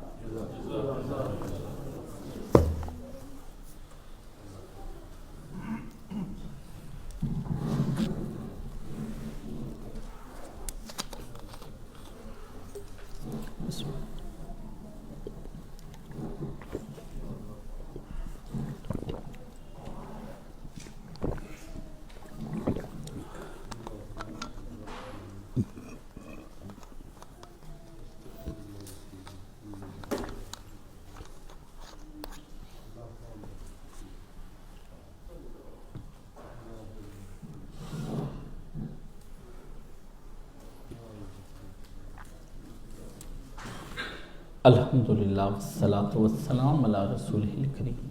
اما بعد فاعوذ باللہ من الشیطان الرجیم بسم اللہ الرحمن الرحیم۔ والد صاحب کو ہارٹ اٹیک آیا، دعا کیجیے اللہ انہیں صحت کاملہ عاجلہ عطا فرمائے۔ ہر ایک آدمی نے چلے جانا، اور آدمی تھوڑا بے حوصلہ ہوتا ہے تو بشر کانپے نہ اور ہلے نہ اور ڈولے نہ تو بشر نہیں ہے، تو بندہ ڈولتا ہے۔ تو مجھے جب اطلاع ہوئی ہے میرے ہاتھ پاؤں ٹھنڈے ہو گئے ایک دم سے۔ میں دوست کو فون پر کہا کہ آپ جلدی سے آئیں، آپ لے جائیں، کبھی ایسا نہیں ہوا۔ تو 8واں ہارٹ اٹیک ہے، اور ہر دفعہ کون بچاتا ہے؟ اللہ تعالیٰ بچاتے ہیں، ڈاکٹر نہیں بچاتا۔ میں نے آج تک میرا یقین نہیں ہے، یہ تو ظاہری اسباب ہیں جسے اختیار کرنے کا ہمیں حکم دیا، فیصلہ جب ہو جائے بندہ نہیں بول سکتا، چپ صبر کرو بس ٹھیک ہے۔ تو میں نے ادھر ان سے کہا دیکھ لیں، جب وہ ٹھیک ہو گئے میں نے کہا میں کاشف علی اب ٹھیک ہوں، میں نے کہا اب ٹھیک ہیں تو وہ کیا فائدہ، جب ٹھیک نہیں تھے اس وقت سوچے نا، اگر اسی وقت جان نکل جائے گی آپ کے پاس کیا تھا، چھوڑیں اب ٹھیک ہیں، ٹھیک ہو کے سوچا کریں کہ اس وقت جب آپ کے دل پہ بنی ہوئی تھی اور رگیں کھینچی جا رہی تھی تو مجھے اس وقت سامنے آیتیں آ گئی کہ جب ہم ان کے حلقوم یہاں تک جان نکل تو پھر ہم اس کو کھینچ لیتے ہیں اس کی جان، وَأَنْتُمْ تَنْظُرُونَ، اور تم دیکھ رہے ہوتے ہو اور بے بسی سے دیکھ رہے ہوتے ہو، کیا کر سکتے ہیں، دیکھ رہے بے بسی سے۔ اور اگر تم لوٹا سکو تو فرمایا لوٹا لو نا، لے آؤ امی جان کو واپس، ابو جان کو، بہن بھائیوں کو لے آؤ۔ تم کہتے ہو ہم نے بڑی ترقی کر لی، سائنس جلدی چڑھ جاتی ہے، جی چاند پہ پہنچ گئی ہے بیٹا، جہاں روح پہنچتی ہے وہاں تک نہیں سائنس جا سکتی، روح کو تو لے جایا جاتا ہے بارگاہ الہی میں، کھڑا کر دی جاتی مجرموں کی طرح، جاتے ہی سوال نکالو معلمہ، اگلی تو بات ہی کوئی نہیں ہوتی، نہ سلام، نہ دعا، نہ کوئی پانی، نہ تانی، نہ بیٹھو جی آؤ جی دیکھو۔ عزیزان گرامی، یہ ایک والد نہیں پتہ نہیں کتنے والد چلے گئے، میرے لیے سب کے بیمار ہوں گے، کسی کے کیسے ہیں کسی کے کیسے ہیں۔ اپنی اپنی خیر خبر لے لیں، سردیوں کی راتیں ہیں اور 2 نفل ہیں، صرف 2 نفل فجر سے پہلے، 10 منٹ پہلے، 5 منٹ پہلے، 1 منٹ پہلے پڑھ لیں، جلدی سو جائیں، 2 رکعتیں پڑھ لیں۔ ابو بکر شبلی کہتے ہیں شیخ بغدادی رحمۃ اللہ علیہ سے ملاقات ہوئی خواب میں، کہا آپ تو اللہ کے ولیوں میں سے پیرانے پیر کے بھی آپ پیر ہیں، شیخ عبد القادر جیلانی تھے، کیا ہوا؟ فرمایا کوئی حال نہیں تھا حساب دیتے وقت۔ کیا ہوا؟ فرمایا وہ جو 2 رکعتیں صبح اٹھ کے پڑھ لیتا تھا نا، اس کی بنا پر بخشش کر دی گئی۔ وہ کہا کہ ہاں لگتا ہے تو غافلوں میں سے نہیں تھا، کوئی شکل تیری بتاتی ہے، کہ نکال لیں ذرا جی، کالا پڑا جی، یہ اٹھتا تھا جی، کتنے بجے ڈیلی اٹھتا تھا جی، اتنے بجے اٹھتا تھا جی، اچھا کیا کرتے تھے تم اس وقت؟ اللہ تیرے ڈر سے اٹھتا تھا، کسی سے نہیں کرتا، صرف اتنا، جب اٹھنا ہے ایک ہی بات کہتے ہوئے، اللہ تیرے ڈر سے اٹھاؤں، تیرے ڈر سے اٹھاؤں، مجھے تجھ سے ڈر لگتا ہے کھڑے ہوتے ہوئے ساتھ دیتے ہو، تیرے ڈر سے اٹھاؤں، جب اٹھنا ہے تیرے ڈر سے، نماز پڑھنے کیوں جاتے ہیں؟ اللہ تیرے ڈر سے، تم روزے کیوں رکھتے ہو؟ اللہ تیرے ڈر سے، مجھے ڈر لگتا ہے تجھ سے، اللہ تیرے ڈر سے۔ محبت والے مقام پہ ابھی نہیں ہم آئے، اللہ تیری محبت میں، آرام نہ بہ جا محبت میں، ڈر وہ بڑا ہے ہم چھوٹے ہیں، ہمیں ڈر ہی سجتا ہے، ڈریں اس سے۔ 2 رکھتے ہیں، منت کر کے کہتا ہوں جلدی سو جائے، اس موبائل کی جان چھوڑ دیں، نہیں تو اس نے تو آپ کی جان چھوڑ دیں، یہ باہر پڑا رہے گا، میں آپ نے قبر میں چلے جانا۔ بس کہتے ہیں گناہ کا بڑا ایک طریقہ ہوتا ہے، اللہ بندے کو کہتے ہیں گناہ چھوڑ دے چھوڑ دے چھوڑ دے، پھر اللہ گناہ کو کہتا ہے گناہ تو اس کو چھوڑ دے، یہ تو تجھے چھوڑتا نہیں۔ اور جس کو گناہ چھوڑ جاتا ہے نا وہ پھر اپنا حشر سمجھ لے بہت ہی برے حالات میں ہے۔ جو گناہ کا یارانہ نہ چھوڑے، پھر گناہ جب یہ اخیرلی ہوتی پھر اب توبہ نصیب نہیں ہوتی، نہ معافی ہوتی۔ غفلت چھوڑ دیں، یہ فجر والی جو غفلتیں اور تہجد والی آپ نے شروع کی ہوئی نا، چھوڑ دیں بس اس کو، میں آپ سے پھر کہتا ہوں چھوڑ دیں۔ تو جن کو توفیق دی ہے یا اللہ ہمیں استقامت عطا فرما، اس میں حلاوت نصیب فرما، مٹھاس نصیب فرما، صبح کی نماز گھبرائے ہوئے اور بے چین دلوں سے پڑھنے کی بجائے مزے مزے سے پڑھنے کی توفیق عطا فرما، ٹھنڈے ٹھنڈے دلوں سے پڑھنے کی توفیق عطا فرما۔ تیری عبادت اس طرح ہو جیسے صبح صبح کسی نے میٹھا گرم گرم خوب میوے ڈال کے حلوہ کھلایا نا، ایسی عبادت نصیب فرما، ایسی عبادت نصیب فرما۔ تو اتوار کے روز میں انشاءاللہ درس قرآن ٹائم پہ مغرب سے عشاء تک ہوگا، اس میں پہلے آیا کریں، عصر کے وقت ہی تیاری شروع کر لیا کریں۔ دفنانا آپ کو آباد میں ہے، پہلے آپ کی تیاری کرنی ہے، نیکی کی تیاری پہلے شروع کر دیا کریں۔ میں آپ کو یہ بھاگ دوڑ کے کی ہوئی نیکی نا فارغ جو پہلے شروع کر دیتے ہیں نا صبح سے ہی کہ کل جمعہ ہے، کل ساڈی عید ہے، انشاءاللہ اللہ کی بارگاہ میں جانا ہے، درود پاک پڑھتے جانا ہے، رات بھی درود شریف میں گزر گئی، دن بھی درود شریف میں گزر گیا، کل شام میں بھی درود شریف جمعرات کی گزر گئی، ادھر بھی آئے درود شریف پڑھتا رہا، آئے ہائے نبی کو یاد کرو، مزہ آ گیا۔ اگر ادھر بھاگم بھاگ پہنچے ہیں آپ فارغ ہیں، جمعہ شمعہ کوئی قبول نہیں ہوتا، بار کیف یا اللہ ہمارے ٹوٹے پھوٹے جمعوں کو قبول فرما۔ سبحان اللہ والحمد للہ ولا الہ الا اللہ واللہ اکبر ولا حول ولا قوۃ الا باللہ العلی العظیم۔ اللہم صلی علی محمد وعلی آل محمد کما صلیت علی ابراہیم وعلی آل ابراہیم انک حمید مجید۔ اللہم بارک علی محمد وعلی آل محمد کما بارکت علی ابراہیم وعلی آل ابراہیم انک حمید مجید۔ اللہم اشف کل مریض، اللہم رد کل غریب، اللہم اقض دینا کل مدین، اللہم اصلح کل فاسد من امور المسلمین۔ یہ دعا کا مطلب ہوتا ہے یا اللہ جہاں کہیں بھی مسلمانوں کا چھوٹے سے لے کر بڑے تک کوئی کام خراب ہے نا، سارے کاموں کو سوار دے۔ یہ دعا آپ کے لیے کرتا ہوں۔